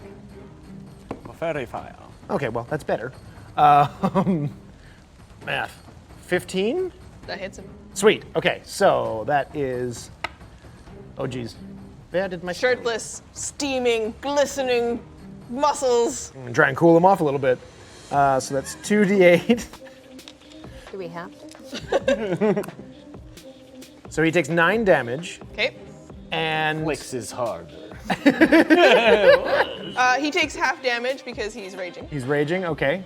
And his speed is now reduced by 10 until the start of my next turn. Oh wait, that's magic damage though, right? I think he only takes half damage to It is magic. Flashing blood. bludgeoning and yeah. Okay. Okay, yeah, this is, it is magic cold damage. Okay. And yeah, he loses 10 feet of movement until the start of my next turn. Okay. And that was my action. And what do I have for bonus actions? Yeah, that's all I'm doing. Yep. Okay. Do you have anything else to bonus action say to the group? Metagame question.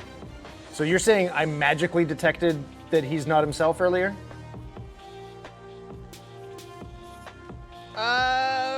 When we were grappling, you said Not that I that could he's feel... not himself, but that he's capable of more than the other humans you've interacted with. Oh, okay. It reminds you of people from Boscolonia that you've interacted with who are above and beyond the normal humans who, you know, are the most common. Okay, well then no, I'm not saying anything. Okay. Starboard. Oh, geez Louise. Did not think get back. I turn to Teebles.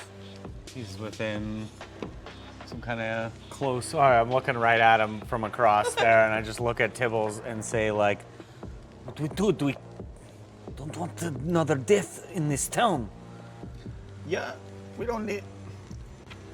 He'll just fight, and then he'll get tired, and you just, you know, eventually sometimes you knock him out, sometimes he just gives up and goes away to, you know, he's a good guy, but like, And I'll take all of that, and I'll just tee up and be like, so be it, it's sleepy time, and I will take a big swing with my quarterstaff, Okay.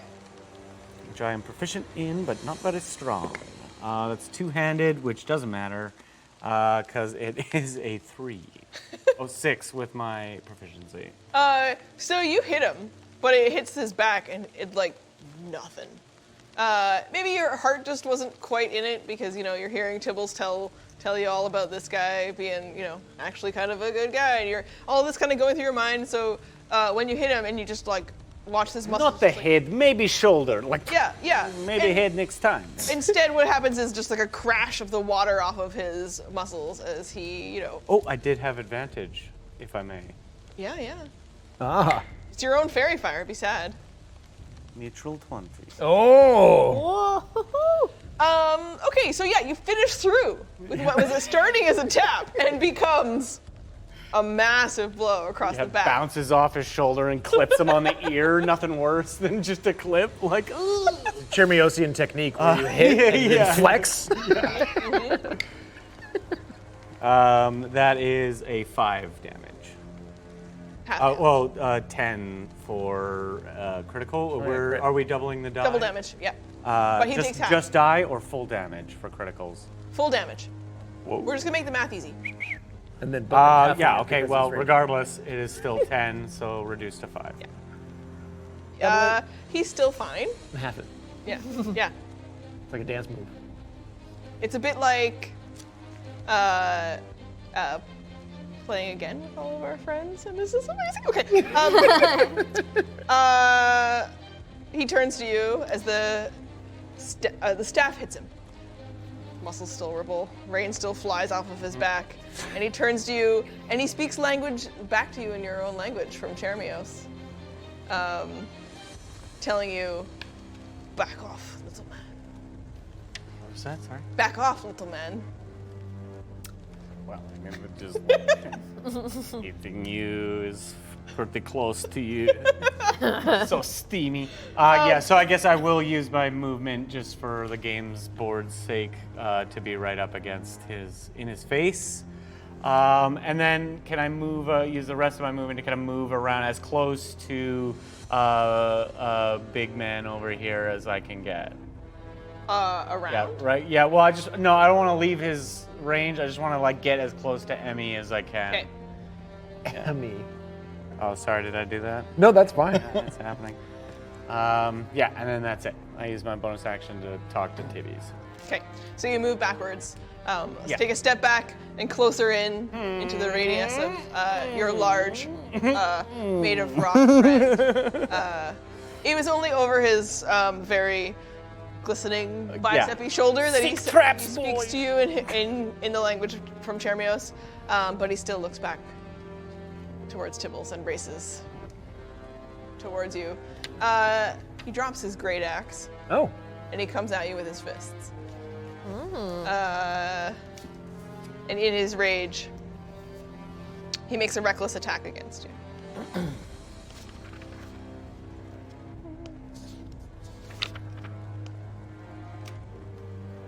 So he's just gonna try to punch you.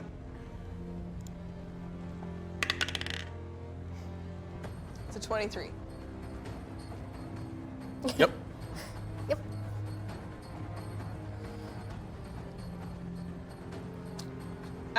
He's leaving your guys' I zone. would love to. If he was stepping out, I will absolutely Yes. take that Oh. strike, especially at advantage.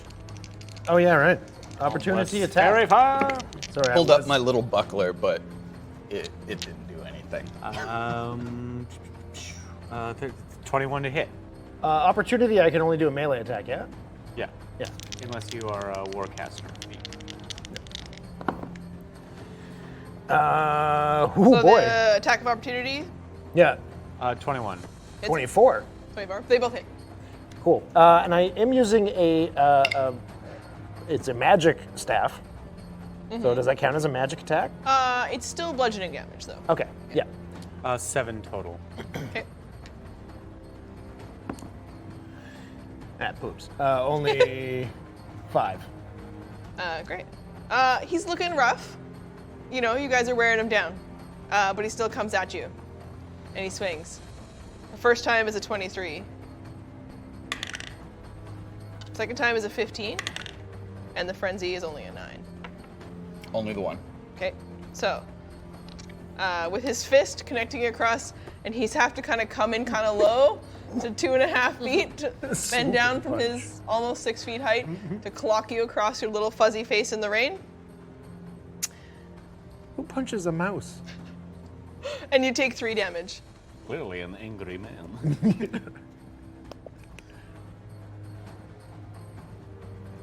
It's my buckler. Just smacks me in the face. Too much force for me to stop. And as he watches as it kind of hits you in the face, and suddenly what washes over him is a sense of extreme sadness. Oh. And he collapses to his knees in the rain and passes out. No. He falls unconscious. Not because of you guys. Still glowing red, Because he's tucking right out. but Poor guy, he's tucking out. No. and as you all look around at each other, you see Gordy comes over and starts to lick Granislav's face. As he I'll put him in recovery position. lay him out. Yep. Yeah, like I said, Granislav's he's a good guy most of the time, but sometimes he has dark days. Yes. You know. Let's us perhaps get everybody inside and not in rain, and we talk lots about people you know here and why we're friends with you now. I'm just gonna. Wait. Is he Granislav, is he completely closed lifts up top? Yes. Is he wearing pants still? Yes. And do they look sturdy, and does he have a belt? Yes? Okay, I'm just gonna grab him by the waistline and pick him up off the ground. Ah. Yes. Strength check? Let's see how cool this looks with a quick, yeah. Okay. Let's roll athletics. Yeah, okay. It's cocked. I'm gonna roll a wisdom saving throw. Athletics, 15. Okay. So you move over with a surprising grace through the slick mud outside of the tavern, as though you were at home with the earth beneath your feet. Oh, yeah? And you reach down and you grab him by a really large buckle that you actually recognize as something from Boscolonia. Weirdly, you heard him talk, in the same language as Storber. So you're like, what is this guy? But in that moment, it doesn't matter because you know that everybody else wants to get inside out of the rain. Yeah, I was just picking him up to carry him inside. Yep, and the rain continues to fall around you guys and it washes some of the mud off of him, but you're still trailing a soggy, wet, very sad gladiator. Is the door still open because he burst it open? As I enter into the tavern and it's dry inside, and I'm going to do this for everyone as they come in. It's a cantrip. They're both cantrips, so I'm just going to basically continuously cast mold earth and shape water and pull all moisture and mud and dirt off of people and just escort it out the door. Very cool. Handy and a very strange sensation. I don't have to change my socks now. Including Granislav. Yeah. I've cleaned them off. Nice. Gordy would follow me in. Hopefully, he doesn't have to shake. Gonna undo all your good work there. I can move that too. That's true. Do you do it for Gordy? Or does he come in behind you and, okay. If I didn't notice him, then did he come in right away with us? He would have come in with me. Okay, yeah. As people are coming in, I'm just basically creating a wall of magic that's cleaning them. The other patrons in the tavern are, some of them kind of impressed. They look like they're probably locals. And some of them less impressed. They look like they are probably other heroes transported here magically from across Altero, waiting for their turn. I go to the bar immediately and I just order 4 pints and bring them back to the party. At the bar, Hello, vodka you bring. you can see the bartender has short black hair.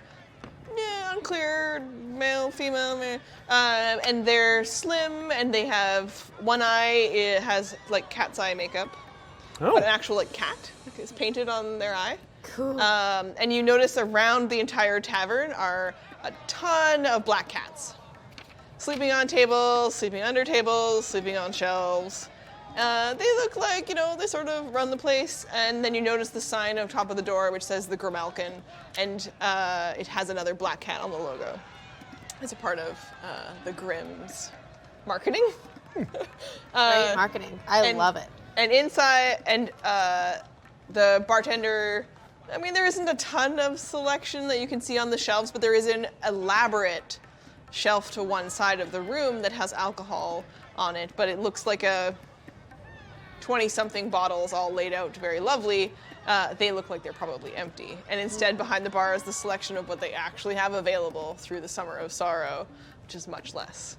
So Ari is there and introduces themselves very quickly to you, and they say, "Hello, I'm Ari." Hi, I'm Ela. We just fought a guy. So now we would like beers. Looking around you, noticing. Yeah. I'm just propping him up in a seated position against the wall and putting his hands on him like this. Making him Just look slumps out and he slides a bunch, and you prop him up again. He slides a bunch, and you prop him up again. Granislav, Yeah. having one of his days. Yeah, we wasn't should super probably fun. call Brago and Braga to come bring him up to his room. They'll come and get him, yeah. Gonna have a rough So day if I tomorrow. could just, for, I don't really know these people, I don't know what they like to drink, but just a very basic pint would be just We have barley wine, we have Vossix ale, and I have some bottled mead. I think the ale, safe choice. Go with the ale, 4 ales, please. Thank you. Are you, I assume, hey, Tibbles, they're all heroes who are also here? Yeah, for sure. They seem like an interesting group, the three of them. I have hopes. Not like these other sulky bastards. Oh, yes. Well, we can start you a tab. Like all of the other, heroes here, Broga and Braga, who are they're innkeepers. They're very kind, and they can have a tab for you, and then, you will work it off, sort of. Yeah. That definitely gets Stober's like, Okay, there, Tom. everything. The Tom Nook of the yeah. And Ari is having a little chat with you, and if you stick around, I will be performing later with my little band. Oh, what do you perform? What? Well, I sing, and my little band is called the Cat's Paw, and hopefully we will all just be somewhat successful, and someday the rains will stop, and just pauses for a second, waits, thunder rolls again, and another pouring amount of rain. Hopefully when that gives up a little bit, I will be able to leave town, and then I will go and I will find success as a famous bard, and I will tell amazing stories. Can I move up to the bar, kind of seeing that notion, and I don't know, so bad at passive perception. I don't know. If it really And while Ari's having a little conversation with you, they are pouring through 4 of the ales for you. I'd One just in, like a to little know, quarter pint glass, Tibble like a size. shot glass. Yeah. I'd just like to Ari know, knows you. Ari, I noticed that people in town expect the thunder. This regular thing? Yes. I mean, ever since the spring. So the thunder comes always same time? Or give or take about moment? I mean, we can pretty much guess, so it's very cool at first to be able to say, and then there was thunder, and when I am singing sometimes, I like to make a bit of an act about it, but That's very cool. and then the thunder comes, and sometimes there's lightning, but Bringing the bass, as our friend likes to do mid-combat, yes, very effective, yes. I mean, I won't be able to do it later when I leave and become famous singer somewhere else, but This is I hope you remember us when you're famous. what's your name? It doesn't matter. Okay. drink.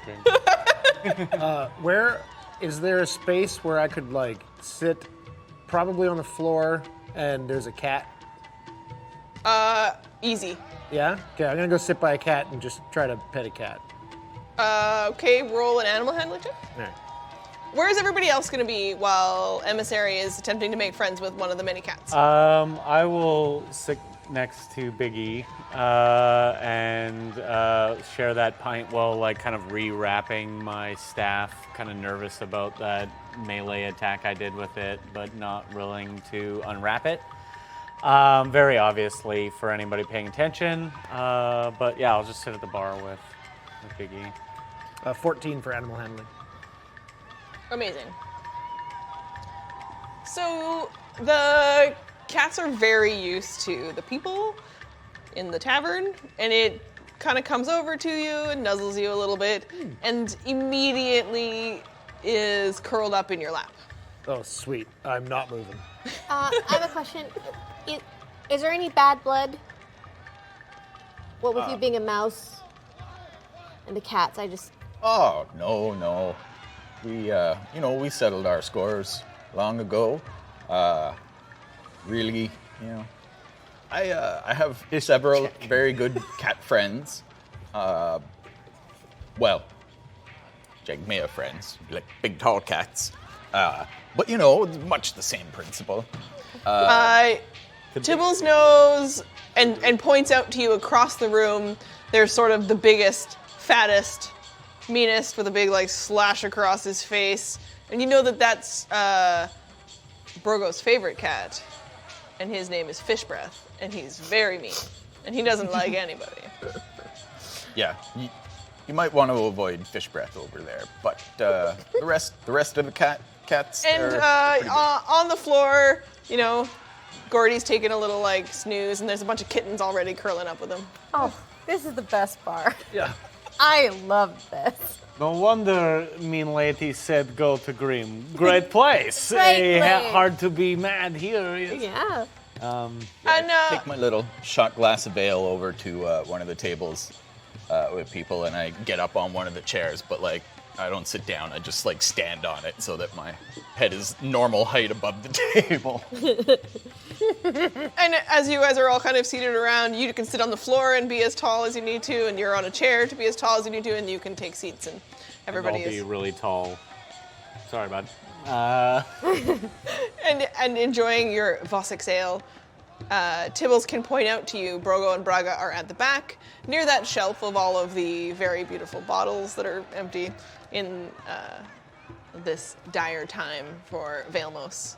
And point out Brogo and Braga to you all, who are clearly siblings. They look very much alike, you know, much like everyone else in town, although a little healthier maybe than the other people. They're doing okay here at the tavern, and they have dark brown hair and brown eyes and very similar appearances. It's easy to tell them apart because she has on her, you know, long dress and apron, but that's about it. They otherwise look very similar, and her hair is tied back really tight in a little bun, and his hair is cropped very short, so Adorable. nearly identical.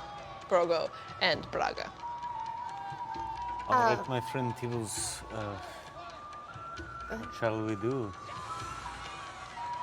Well, I mean, there's some of the other people that have shown up in town around the room. I guess you could talk to them. You know, they're all right, but most of them, everybody's a little down. You know, it's a hard place. It wears on people, and they get a little lackluster, I think you might want to say. You know, just lethargic. It's hard to get them to go, so that's why I have hopes. You folk been here not long enough to really have that set in too much. You know, these people come in one at a time. By the time we'd get enough people, they'd just be either dead from leaving on their own, or kind of, you know, stuck in their cups, you might say. And you look around, and many of the other people who are clearly from other parts of the world, they don't fit in, their gear looks different, they clearly have weapons, or at least scabbards, where they maybe used to carry a sword, but their belts are no longer equipped with them, and they do look like they are absorbing the sadness of the town. Oh. And they are maybe losing that energy that the three of you have, having been here for only a day. Can I do a Arcana check to see if it seems like I would know anything about like a magical field that's created, like The vibe of the town, yeah. yeah, like if it's draining the life force out of these people, or like changing their mood and sort of sucking them dry? Vibe out on the floor with some cats? That's bro. only a 10.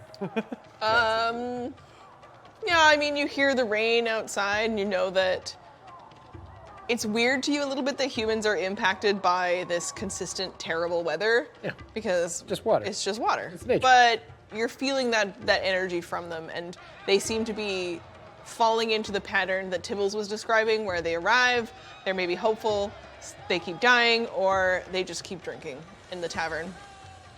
And while you're getting that impression, Brogo and Braga come over to the table to greet you all, and, you know, they happy to meet you. They both look like they're here to just, you know, welcome you. So the air that they give off as they approach is really quite friendly. DM, do they finish each other's sentence? And is everything in this world fucking adorable? Brogo and Braga approach. Brogo is busy trying to get Fish Eater to come over to, or Fish Breath to come over to him and be like, yo. And this cat does not give two shits about him. It turns around, does the look at my butt. It stretches out, looks at my butt some more, and then takes off to go do his own thing. And then he sits down and licks his butt. Just not interested at all. But Brogo is smitten, and Braga turns to you. New heroes, welcome to Vailmos. Thank you. Of course, you are all welcome to stay here with all the other travelers who visit us. We are thrilled to have new stories from all of you. Most people, when they arrive here, they will all stay at the Grim. Brogo and I am Braga. We are Brogo and Braga Tavka. We are members of the council, and we, in town, it's a thing. We're very proud. We want everyone to stay here and feel healthy and happy, and no need to leave the inn. We'll take care of you. All we ask in exchange is when you die, we get all of your stuff. And we will share it with the town. We'll share it with the town. I'll adjust my hat. Yeah, I'm just holding on to my stuff. She recognizes the hat. Yeah. She's like, oh, he was a good one. Oh, jeez. Okay. It's just in our experience, you're probably, if you choose to leave, I hope you don't. I hope you have good success and that you leave Vailmos, and maybe the weather will change and everything will go back to normal. But if it doesn't, and you leave town and you die, and we find you, some of the travelers from other parts of the world have some very rare items with them, and some really valuable items, and some magical weapons. And if we're putting you up in room and board and to have a tab here, it just seems fair that the town should inherit, any of your valuables. I mean, as my papa Halfred said, it's just you can't take it with you, so I don't see any problem. That sounds lovely. Right? That's how I feel about it. It's it essentially means all of this costs nothing, because by the time it costs something, you can't pay it. It doesn't matter. So, it's a good deal to me. That's great. And Brogo turns around. We are a very practical people in Vailmos. I can see that. Also, would you like a kitten? Yes. Just got kittens in his pockets. Oh, Yes. I just reached my hand out. Oh my god, no. We go save town. We put kitten in danger. Tomorrow. Just Very good. First time you've gotten a sense of real anger. Yeah, all right. Out of I saw what you emissary. did to the nice blacksmith lady, and I'll just be like, right, of course, and turn to my drink. They have a problem. There's too many cats. He's trying to give cats away. The one's in my hand? Yep. Okay, I'm just going to hold that one a little higher than the ones in my lap. And just... Best day. Yeah. Shreds your. I mean, it's a kitten, so it doesn't stay for too long before it sees a ghost and bolts. I don't know, Yeah. cats. Yeah. And D&D cats even. yeah, right. Roll for initiative. Yeah, fish breath. Clearly, probably the dad of all of these cats. Not caring. There's just a million cats in this place, so he's. Girlfriends come to me. It's easy. But Brogo is just dumping cats out of his pockets. Okay, so here, as I dig out of my pocket, here's a little paperwork. So if you decide to say that we own your stuff when you die. We will not be staying long. This, I think, is true. So it's really important in that case that you sign, because then you're going to leave the town. How much is it night without sign? It is 8 silver pieces per night at the I ground. will pay this outrageous price for your night. So no deal is struck. Oh, I'll sign it. I mean, it's not. It's just a cloak and my new socks. I don't really care. Yeah, Yeah. I signed it 2 months ago. I've probably done better than everybody else in terms of It's actually quite impressive. amortized That's value. an investment, but I feel like we are your investment into that returns. The three of you roll insight. Am I Me? Yeah. You've heard Tibble say he's been here for a few months and somewhat longer than other people. Seven. 22. Not natural. 15. You hear with earmuffs. You hear with the way Tibble says that he's been here for a few months is that he's probably seen quite a few come and go. It's hard to tell exactly what the numbers of heroes that have shown up here. And you get the impression from the tone in his voice that maybe there is something that you all have in common. Okay. I don't know if this has to be a separate insight check because I was going to ask Tibbles a question. Because if everyone else seems so affected that they're just like either in the drink or they try to leave and die, but Tibbles is still like hopeful, it seems. Am I catching on to something different about Tibbles? Or do I need to roll again? I think a roll, and then it depends how honest that you are with him. What? Insight again? Yeah, and you look over at Tibbles in a way that says, I have questions and I'm Crap. curious about you. It's just a 10. Yeah, Tibbles has nothing to hide. I have my days up and down, but I think ultimately it comes down to a lot of the adventurers come around here. They're pretty solitary people. They don't really mingle much, so, I've spent a lot more time with the town itself. I've made some good connections here. Me and Dala, freaking tight like all get out. And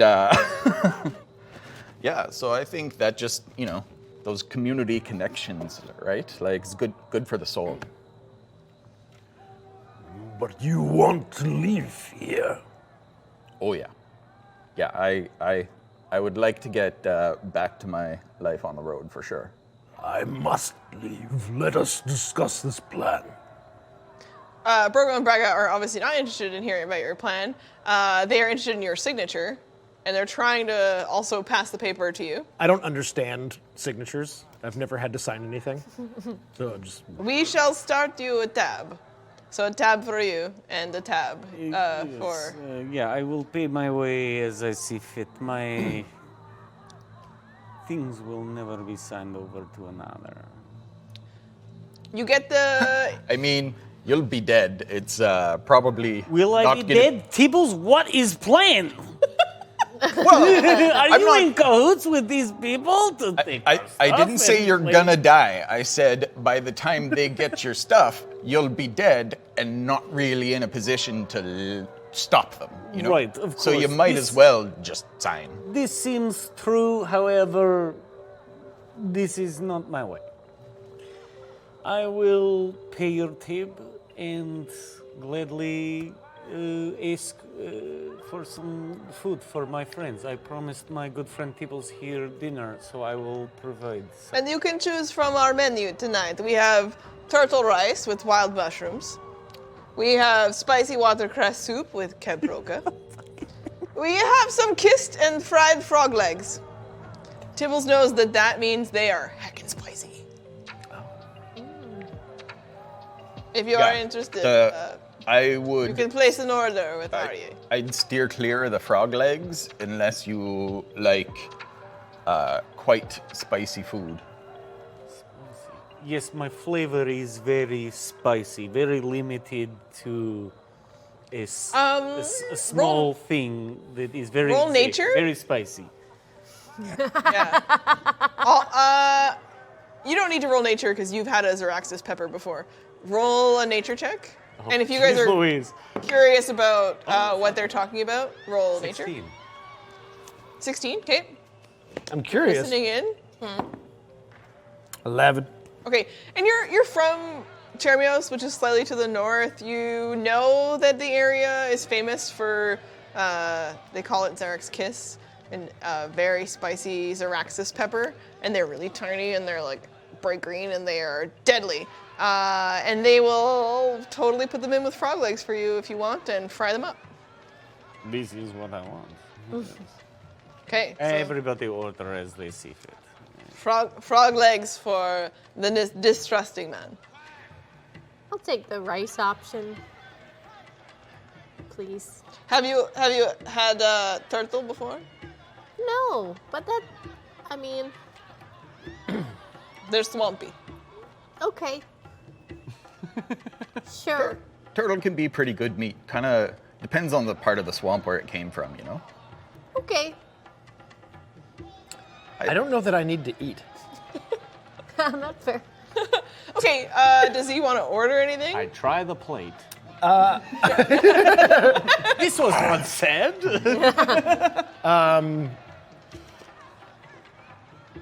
I don't want to eat any animals. It's weird.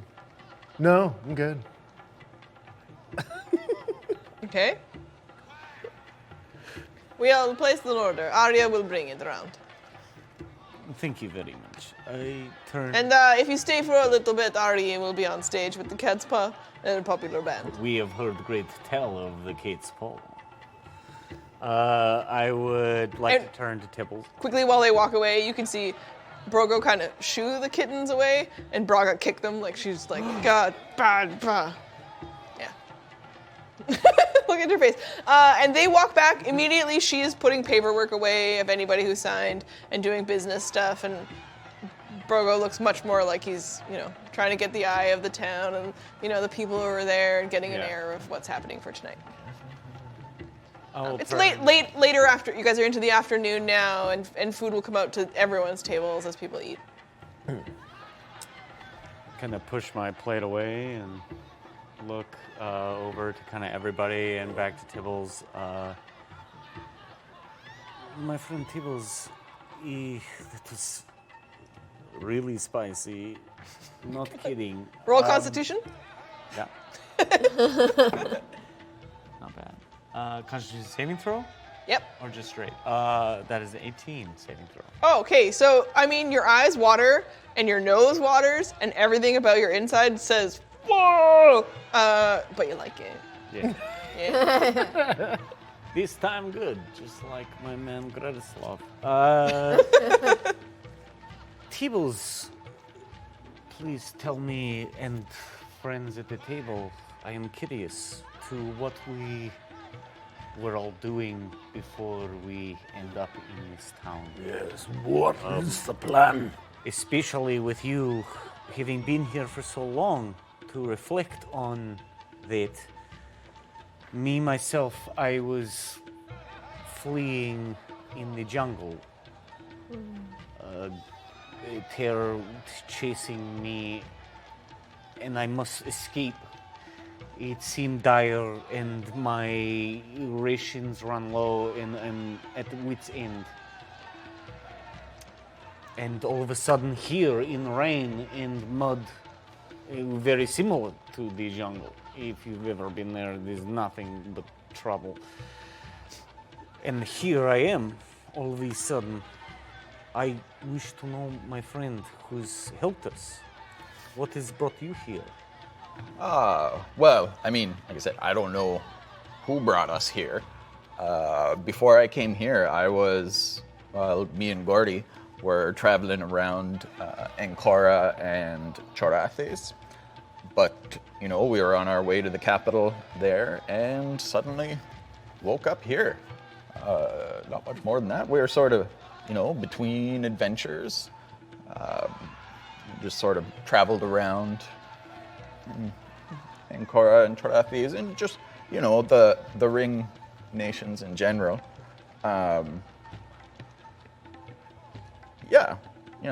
Just So you leave helping your group? whoever needs help. Team, I've traveled with some other. Did they perish in this town, or were you taken from them? Who? You say you travel around with people, yes? No, I've been on. I've teamed up with various people. It's just me and yes, Gordy traveling. Great, with Gordy, of course. Yeah. The lovely animal. He is a part of your sellsword group. Then you offer your services to other heroes. Yes. Yeah. And now suddenly here, Yeah, just in between missions. yeah. It was. I was not expecting it, but I've done what I can to make the best of it here. Absolutely. I would say yes. It was actually pretty interesting. Shen he was already here when I got here, but I'd actually done a couple quests with him in the past, so it was kind of nice to see him. We had a good plan for, he'd been doing some research and had some ideas about the Tower of Vale, and but there was just the two of us, and other people, we'd said what the problems can be with them, and eventually he just got impatient. He'd been here Did you several months before I got here. Did you cross paths with any other hero that you've met here? He's the only one I've seen so far. Interesting. So nobody knows each other. And we know your story is very new, my friend. Could you tell it to us? I have a message for the people. Emissary, of course, this seems exactly right. Specifically, spicy. Spicy. The people of Boscolonia, for they take too much from the ground. There is consequence. And you are here to tell the people of Boscolonia? Well, we must get you there immediately. Yes, I must leave. Absolutely, we will do we will do everything. Dibbles, Yeah. this Tower of Vale, Yeah. why are you suspicious of it? Mostly because there are lots of legends in the area. Kind of vague and go over time, but that tower's been here for quite a while. Nobody from the towns will go to it. They all feel like it's kind of a place with a dark energy. They're very uncomfortable there. And so, Shen and I thought that that'd be a great place to start. It's close enough that on a good day you can get there between sunrise and sundown. It's unlikely to be a good day, unfortunately, since, freaking rainy all the time. But Ari has passed back and, delivered you another round as you guys have been sitting and bonding and getting to know some information, and they chime in as you're talking about the Tower of Vale and let you know that on a good day you could also even see the tower from town, or the ruins of the tower, but it has not been clear enough to make it out since the early spring. So that's been several months, as it's already early fall. And as you continue to tell stories, Vergarth arrives to the tavern to join you all. And not far behind her, as the closing day starts to wrap up, it's darker before normal now because of the rains in the skies. So people are shutting down their businesses and they're coming over to the tavern to meet and greet with the new heroes. Burgarth was the blacksmith, right? Vergarth is the blacksmith, and Dala is the owner of the sundries store. So, moving those. Whoops. And you, Ila, this is how you find yourself here. I don't really know. I was taking a nap in a field, and I just kind of woke up here. I'm from just outside Umbari. I lived with a family of halflings. I like halflings. Me too. They're Folk. great. Really nice people. I was adopted, and my adopted mom and dad were really nice. Verna and Helfred Smalls, very nice people. And actually, recently, my mom went missing, and Goodness. she always would go into town to Umbari to go to the big eye there to give gifts, and she didn't come home one day, and my dad, Halfred, waited for her and waited until he passed away. I think of a broken heart, really. So I've just been kind of tending to our little farm I'll signal for by another myself, just sort of waiting for the next thing to happen, round. It is terrible. I am sorry for your loss. Nothing is worse than the loss of family.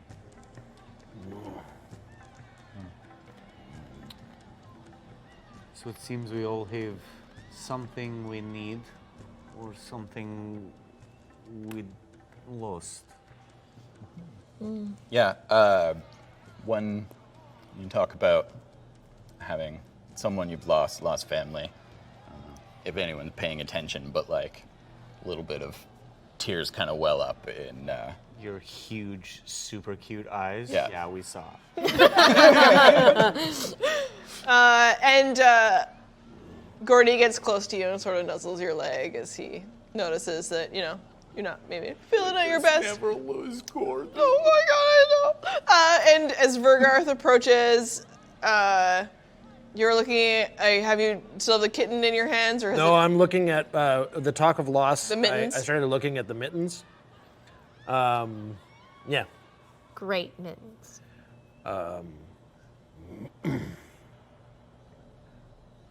Loss.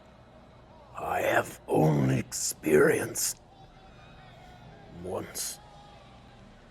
You creatures are so liquid. Your lifespan so short. It's true. How do you deal with such trauma? This is the question that defines people and heroes, my friend. They call Yeah. us heroes because we are brought here. But I believe it is our call to be heroes, not be called heroes. I'll drink to that. You guys take a round, and Vergarth joins you. She cheerses you, downs her beer, she slaps you on the back, and she says, "Hey, big guy, have you ever slept with someone?" Do you know what that means? Shit. Brought my drink. Never happened to a nerd like me. Tibble's mouth is just hanging open. I do not require what you consider sleep. You guys, and you notice that she maybe had a few this afternoon while she was working, and she comes over, she's like, "I just wanted to give you guys some little bit." She's a little tipsy. So every time someone dies in town, I have a really sexy dream. And I dream that I am the one that murdered them. But it is hot. Like, it's wild. And I'm having this dream, and it's the best experience of my life, and the best. Flop sweat. It's the best time of my life. It's unreal. And I don't know if you've experienced that. I don't know what your whole thing. I like you so. And I hope someday experience just that thrill. But I dream that I'm killing them. And it's exhilarating and thrilling and really great, if you know what I'm saying. And I don't know that you do, but she looks around your face and she's like, I got like my pipe. she's like, man, sorry, cry. Ela turns bright red and just can't look at anybody. And she notices that Dala has just entered. She's like, "Hey, Dala, do you have sexy dreams when you murder people who drop dead in town?" And Dala just goes like red immediately, and everybody roll insight. Oh. What the crap is happening? Oh. Nat 20. 22. 10. 6.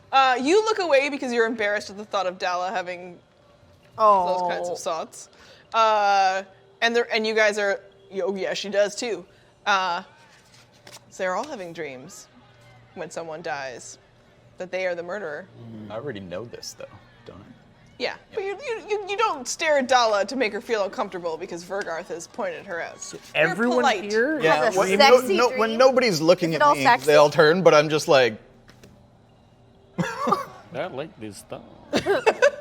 And Vergarth looks over at a couple other people, and they all like sip their beers awkwardly, and you get the impression that everybody in This place town is German.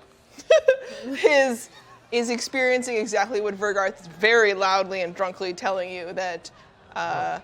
So last night, that guy who showed up dead in the town? Oh yeah, in my dreams I was there, and I was having a great time. And Zenny showed up dead, like they all do, and I felt a little bit bad because, woof. Yes. But also, great dreams, guys. Great dreams. And she claps you on the back again. That's the most I've ever heard her talk at once. That was revealing. But it's not the first time I've heard these stories, although it's the first time I've heard them from her. But, She cheerses you. She orders another round for the whole table. you get people drunk enough and it comes out. On Tibbles to see if he's had these dreams. It's an 8.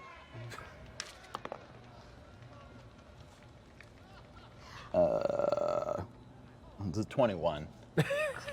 Have I had them? No. It seems strange. Another reason why you, my friend, stand out. Your nobility, no doubt. Well, it's, funny you should mention that. I don't usually use it when I first introduce people, but I'm actually Sir Tibbles. It doesn't seem too relevant around here, but I got knighted when I was younger, and then before I set out traveling. I'm unsure of exactly what this means, so I bow deeply. Sir Tibbles. Just a very flourish of his hat. And you know from the way he says it that it's like S-E-R, and there's a bit of a flourish to the way he says, Sir Tibbles. Sir Tibbles do Parshada. You might actually recognize the language as Prelution. As what? Prelude. The language of the country that you come from. Yeah. Yes, I do. Yes.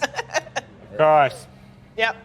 And so for Garth is just babbling in your ear about the things she's been making and how, life is hard and blah, blah, blah. And the Cat's Paw Band plays. Everybody's kind of here to have a, Can I have a just drink. do I don't know what it would be. I'm just curious if I know about any, I think probably Arcana, some sort of magic that has to do with controlling people and they all have similar dreams. I don't know what this would be. But I don't know, Trevor, but maybe Emissary does. Is this a familiar type of curse or? Roll just Arcana. Just Arcana? I took 2 silver out of the currency to tip Cat's Paw because it's the sick band name. Yeah. Just a 9. Nothing familiar to you. It seems like there is a collection of strange things going on. Obviously, it's evil magic. You can sense it and feel it. You can also feel it still from the earth. Something about where you are, and it almost has a sense to you that it's not necessarily consistent throughout town. It's as though you're at the edge of where the magic reaches. And so the Can I sense a direction? farther north you go, you already slightly feel it. So it's stronger north. Yeah. Tibbles, what direction is this tower? Northeast? Yeah. It's about 30 kilometers northeast of here. You might be right. Yeah, Vergoth, that's good to know. have you any stories or knowledge of this Tower of Vale? Oh yeah, so people here say it's cursed. It's all a big bunch of ruins. I don't really believe in the curse. And she kind of it's kind of, they say it's cursed, but it's also a little bit like, this curse is kind of bad, I don't want to go there anymore. I think that, there was it's a couple hundred years old town, there was a really bad plague. I'm just saying, people died, so the people say it was really bad, blah, blah, blah. And then there were some nobles, but the nobles were all like, I'm a bunch of nobles. And so they were in the Vale, and they were at the camp, and it kind of babbles off a little bit. Yeah. Sure does. Sure does. But you kind of get the impression that maybe there might have been a reason. It's a pretty old legend, but there is a tower of ruins to the northeast, and it is a source of at least terrifying legends to the people there, but how much of that is truly true, it's hard to discern from her drunken, incoherent babblings. And she's also she's writing off all these curses and stuff, but everybody's also having sexy dreams about murdering people, so I don't know that curses are something we can just write off so easily. Do you know if there's any kind of library in town, or like like a place where that has any like history written down, or like? No. everything that you know. The town council had a couple books; they've been collected, but you know that Shen took all of anything related to the Veil, and he had all of that Damn with it, him. Shen. He's Yeah, he had a bunch of stuff. and Shin's corpse did not return. He just simply did not also return. Yeah, did we? Tibbles knows that they did find Shen's body just outside of town, and there was nothing of his paperwork or research on him. What kind of check would I do to like try to link anything with this like suggestion? I don't know if it's just Arcana again, but like the missing brains. I'm thinking more not Arcana necessarily magic, but like creatures. You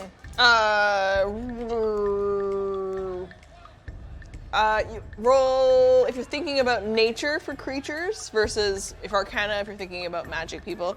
And Tibbles takes a point of inspiration from our viewers Hey. for this interaction and the reveal of some of our backstories and these moments of the town. Thank As you. Dala joins you, she sits down next to Tibbles and kind of, puts her head on his head and, acknowledges that they are close and friends. And she joins with a glass of mead as she sits down with you all and kind of looks around and toasts to you. Okay, I'm doing an Arcana check because I'm thinking magical creatures since there's the. Nope, that's a 6. It's also because you're not very familiar with this sort of Yeah. event. Oh shit. It is unknown to you. You've heard of some of these kinds of creatures, things that can control, and spells that can impact people's minds and the way they act. You've seen sorcerers use it against others. But you don't know of any other creatures that also really do a lot of that. You've heard tales of them, but nothing is really concrete or coming to you right now. Who knows the most about the history of the town?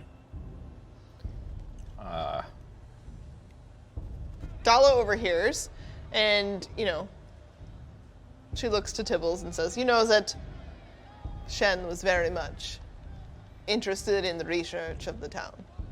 And I loved that about him. Are there any enemies nearby? Town's rivals? I mean, everyone knows that we are a little bit rivals with Neslenko to the south. But, Sorry, who? the city of Neslenko, which is another place, it's just in Adderjan, they're political, it's a whole thing, but it's within its own country. She's just thinking about that she knows there's human politics at play. Horse teams. Yeah. Yeah, they both support different teams. Go Montreal. And she's thinking a bit about other creatures. I mean, they're all always the vampires. They are all in Lendar, though, right? So, I'm sorry, Tibbles. I know the vampires is a touchy issue for you, but, in Adderjan, we're kind of okay with it. They take blood from you, but, they make really good wine, and they do lots of things for the country. So, I mean, the vampires are okay with me. I mean, why they're not that different from man made of rock, or, lady who makes ground explode. Fair enough. Everybody has a theme. They just are I'm gonna undead have to and drink disagree blood. with you there, but Their Fibbles. unrelenting and unkind nature to feed on possibly people that are innocent, maybe not the same. So, I mean, if you're looking for bad things in the countryside, you're going to find all sorts of bad things. In Adderjan, we have a lot of monsters outside the gates. We don't have a lot of guards left to take care of it, but Mostly heroes who show up this summer have gone outside and, killed the odd undead thing. Until, of course, the night. Well, I don't know. The night is very different. And I told Shen to not leave, but Yes. he would not take no for an answer. And the dreams come at night. Is it, would you say, at the same time for everybody? Oh. She looks over at Vergarth and she's like, is it, just after midnight? Fall asleep and dream that you are the killer? And Vergarth is like, murder buddies! And she like puts her glass up and then slams it back herself. And she's like, did you dream last night that, and then, and then the whole like thing. And Dallas is like, oh, God. I dream a little bit. The night that someone dies, I have the same dreams as everyone else. I think it's all the same. I think we share the same experience. Oh. It's weird. It's weird. Maybe we should speak with the town council. You talked about the town council. Well, you could talk to Brogo and Braga. Is there anybody else here that's on there? I'm on the town council. Vergos is like, I'm on the town council, like guys. everyone- We're already talking to the town Basically, council. anybody who owns something is town council. Okay. Yeah, okay. Yes. Good. Dala looks to you, she says, my brother Brice, he was going to lead us all, but he wanted more than the town, so he left. And I understand, but that was a long time ago, and he wasn't a hero. It's just some guy. He's a bit of a nice man. We were together on the shop, and he wanted to see more of the world. He left, and that's okay. He was supposed to write me letters, but he never did. I don't mind. I hope that he is out there doing good things, and he's out there in the world. Well, What direction have all the bodies been found in? so this good. Oh, I mean, mostly to the north outside the gates. Has anyone tried to go south? I don't know everyone. I know that on my end, Shen was convinced he would go to the Tower of Vale and that he would slay whatever the monster is here. He's foolish man. Foolish man. Anybody that takes books out from library, not foolish. I think you trust this, T-Wolves. I just go south. The night starts to go on, and people have had Shen a was few totally a drinks. good egg. As that happens, you notice that pretty early, the bar and the tavern first floor clears out. RE finishes their set, and they come over and they drop you guys some keys to rooms. It's a key to each because the rooms clear out with enough changeover that there is enough room upstairs for you each to have your own room. Tibbles, of course, has been here for a while and occupying a room for now the longest standing guest. currently. I refuse the key and just go outside. Okay. You're gonna head to outside, and what does everybody else want to do now that the bar, like the tavern, starts to die down? Oddly, a bit. It feels kind of early, but people are really nervous about the night. Yeah, really closing it up. I think after a couple pints, Ela is just like really convinced that she can be friends with Fish Breath. Oh no! So she's gonna try. Roll initiative. Roll initiative? Oh, fuck. We're gonna go back and forth with the cat, and we're gonna do you guys as we go back and forth with the cat. 10. Solo initiative, right? Yeah. Oh no. Fighting the cat. Okay. So you watch Biggie head over to this extremely menacing and hissing just ball of negative energy. It's beautiful. Yeah, he is beautiful. And what are you guys up to while the approach starts? I will kind of take my last few cups with Tibbles and just kind of glean over what his plan is for tomorrow. Basically, like, I would need to know what kind of supplies we need. We leave right in the morning. If it seems like dream happened midnight, maybe murder midnight. We do not know this, but I feel if we leave early, we get more time. Yeah, for sure. My plan's to leave quite early. By sunrise. It's probably These, I hope. between like 4 and 5. It'd be nice to be out. As you by guys finish a your couple hours plan, after. emissary Is the night just falling or like dusky? It's just getting dusky. People seem very nervous. Okay. Rurik comes in, picks up Vergarth because she needs some assistance to get home. Dala makes her excuses to Tibbles because she's a little bit... How many hours are we from like sunrise? From sunrise? Like 12? 12? Okay, so I'm gonna basically People go nervous. to the northernmost point of town and just wait there on sort of like sentry watch to see if I can see anything or notice anything out of place. But I'm bearing in mind that I need to enter my meditative state because I was planning on leaving at sunrise because I want to get the fuck out of here. Okay, we'll come back to you. Yeah. So you are out at the gates. You guys are finishing your pint. You wander over. Before, Tibble, when you were asking about like why don't people gone south and stuff, Tibbles would have let you know that he's talked to a bunch of them. They've gone in all directions, like different. All the directions. Different things. Okay, yeah. so they've died in all directions. Jeez. Okay. Okay, so you walk over. Fish breath goes first. Okay. Yeah. So as you approach, back arches, big hiss, makes a claw for you. Okay. You're within 5 feet. He rolls a 13. I have AC 13, so I think miss. Okay. Yeah. Okay, coming up. So it's a swipe, but now it's a bit of a dance between the two of you. Okay. You'll be the only one left alive. Yeah. You go next. I just sort of like ready myself, and Still I say, catches a bit of your mitten though, and takes a little bit of tear in your Oh. new. No, you don't have socks. Catches a bit of a tear in your new socks. rude. Pom pom. I say,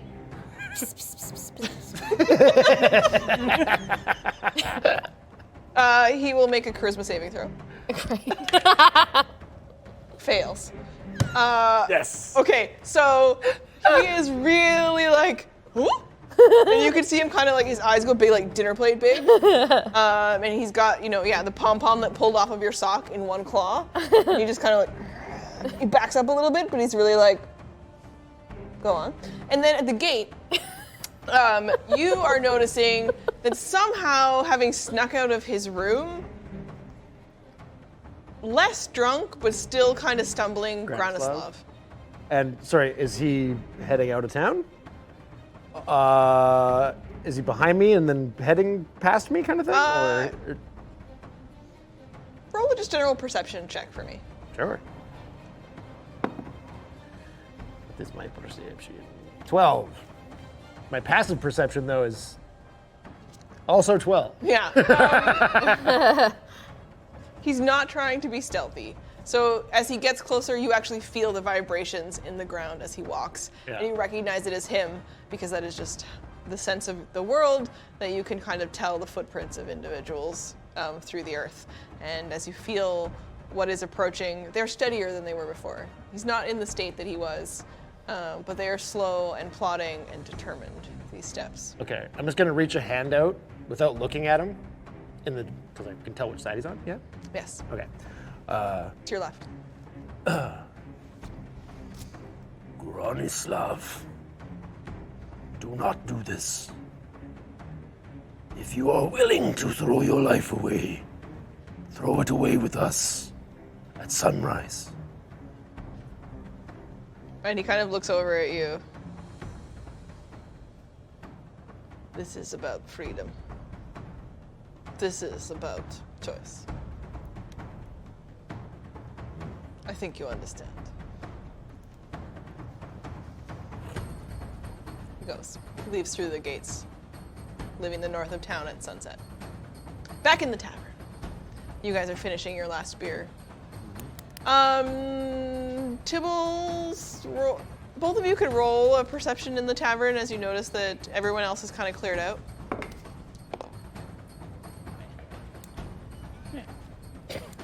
17. Okay. You would get the impression that there is like a door at the back that a lot of the staff would use. You know from the way that Granislav has been acting the last little while that, usually you've been checking in on him. and that, because you're here having a pint with a new friend and talking about some stuff that, maybe tonight is not the night or the night, you're battling about it, but at the time, you're excited about the plan for tomorrow. And you're noticing that the tavern, as it clears out, is a little bit more somber than usual. Another death, 3 heroes. People don't take it as an excitement of more people to help. They take it as things are probably getting worse, and that the problem is getting stronger. Whatever's going on, they anticipate is going to snowball into the fall. And you're still here with them, fighting the cat. Before this round, can I make bet? Are with Tibbles? Yes, sure. If you'll take bet 1 gold, succeed. Well, it depends what the bet is. I bet that our friend Big E will win over our fit friend very well. Yeah, I'll take that bet. All right. Okay, so one of you is rooting for Big E, and one of you is anticipating that Fish Breath will do what Fish Breath always does. Okay. Yeah. And Fish Breath will take his turn to cough a furball up. Oh. And he is working on being extremely gross. And when he does that, the wound over his eye starts to seep a little bit. So a little bit of the pus, he's and he keeps doing and he's working on being the grossest cat who's ever grossed. Yeah. And he coughs up a really disgusting furball. There's definite mouse bones in there. There's probably some frog leg business and a lot of fur that is not his. So it just vomits out into this slimy pool that just traces towards your feet. I'm gonna cast Cure Wounds on his little weepy scar. Adorable. Okay. Oh, crap. D8. Realize something I could have done. So yeah, I'm gonna touch a scar. So it's going to be 6 healing to his little scar. Okay. Roll a quick just roll a dexterity for me. So you gotta get him. 15. It is close, and he tries to get out of the way, but when he ducks one way and then ducks back, you actually boop him, just enough to heal him. And, maybe he keeps his little head there a little longer than he needs to.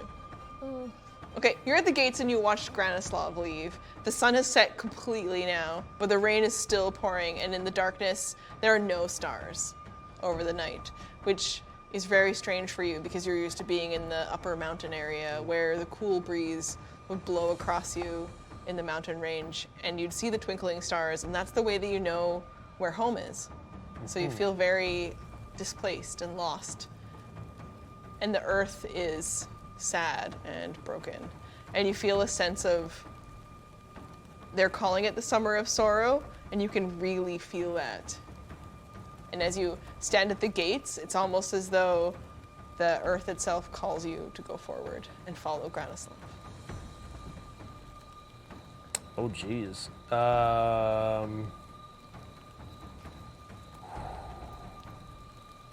earth itself is calling me to go forward?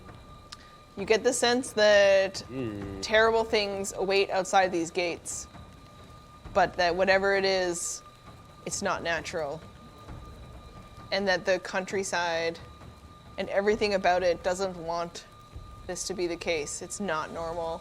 It's wrong. It's evil. Something is flooding the entire country around you with an energy that shouldn't be there. And I'm being... You feel it. And it's Can I stronger resist outside. this? Am I aware that it's an outside force trying to persuade me? Yes. Okay. And you know from your sense that, in his way, Tibbles is not wrong. A sense of reason that you're stronger as a group. And you remember back to some of the fights that you've encountered that you've taken on solo. And it was better when you had a friend. You remember that moment, and you look down at your new mittens, and the friendship of your comrades also calls to you back at the tavern. All right. I'm going to head back to the tavern, and as I get inside, are you guys still in the main room? Yeah. Well, I think all of us are. You're doing the cat thing. You guys are the only They're people betting left in on the the cat. tavern. We're the only You're the cat only in the corner, people. you're catting. Most of the cats have also effed off because they are out in the night hunting, except for Fish Breath, who's going mano a mano with you. Okay, well then if I see the cat showdown happening, I'm going to head towards you two. And as I get close, I'm just going to say, Granislav will die this evening. Like, is it a threat or a warning? I watched him leave. I tried to stop him, So he finally did it. but I respect his choice. Yeah. I mean, we've had this argument a lot. Is this what the point of the quarrel was earlier tonight? Oh, I mean, that's just his bad days. But, Right. you know, I'm not surprised. It was a matter of time before he did this. I think it is a matter of time for all of us. We must act immediately. Yeah, I totally agree. First thing in the morning, we get our shit together and get Tibbles, out on the you road. realize that this is actually the first time that the back shelf, and you're in the tavern open area, where the bottles of liquor that are so closely managed by Braga are unattended. And you have a bit of a moment of thinking about that she's very careful about them and won't let people touch them. And as you go over there, you realize there is one bottle for every letter of the alphabet. And it feels to you awfully suspicious. Yeah, that's But you have a chance for the first time, unattended, to have a look at it. well. I mean, let's sneak over and have a little bit of a look. Are these just like liquor bottles? Yes. Some of them are empty bottles of vintages from other places. Some of them are Lendar reds and assorted wines from them, but they all have a first letter. And you've been waiting for a chance to inspect. And as you're contemplating Granislav's exit and you don't feel ready to, deal with that in the face of these new people that you need a moment to look away from them and distract yourself from this moment of grief. You use that time to your advantage. I guess, yeah. I'm gonna roll a Passive perception. 9. Do I see him doing it? You notice him go over there, but you think he's just upset about Granislav. Okay. So you think, yes, we give our friend a moment. And passive perceptions, I want to head towards the cat. the fight. cat Yep. encounter and just place my hand on the counter toward the cat to see if he'll come to me. Okay, over here at the cat encounter, Fish Breath actually relents to you. And the healing that has closed this sore in his face, and your hand comes out, and he just kind of flops down across the two of you. We are stronger together. I look over from the bottles and I'm just like, well, frick, buds, I did not see that coming. And like, Sick. toss a gold over to you. So you can pay the man, and you're staring at the shelf as you watch these two make friends with the meanest cat in town. I rolled perception on the shelf Yep. and did awesome, so it's 25. Some of the bottles are less dusty, including the F. What the F? Well, that's pretty suspicious. Suspicious. Yeah, I look up, not realizing anything that's happening. He threw the gold at me and it hit me, and I didn't even notice. So you come over and you notice that Tibbles is less lost in sadness thought about the idea that Granislav may make it or not tonight, and instead that he's lost in thought about this shelf of strange bottles. What would you like to do? You find something. What is this? Yeah. Which bottle's missing? There are no bottles missing. Oh. The F and a couple of the other letters are less dusty. I would like to investigate. Roll an investigation. You guys are still smitten with fish. Yeah. Smitten with the kitten. Oh shit. Well, I'll just fall down. I mean, Right you on my look face. back. So and drunk. That is a 9 total. So, healed up, fish breath is way less disgusting than he used to be. He's actually kind of cute now that he's got a healed up instead of an open sore across his face. And the healing spells also kind of healed his fluff, so he looks a bit less like, one of those street alley monster cats, and more like just a fat, happy house cat. So you're watching this super cute moment happen, and you guys have noticed all of these things. And we're gonna solve this mystery next time! Yes. Okay. What the F? What the F? What the F? Yeah. My new Tibbles dice are friggin' awesome.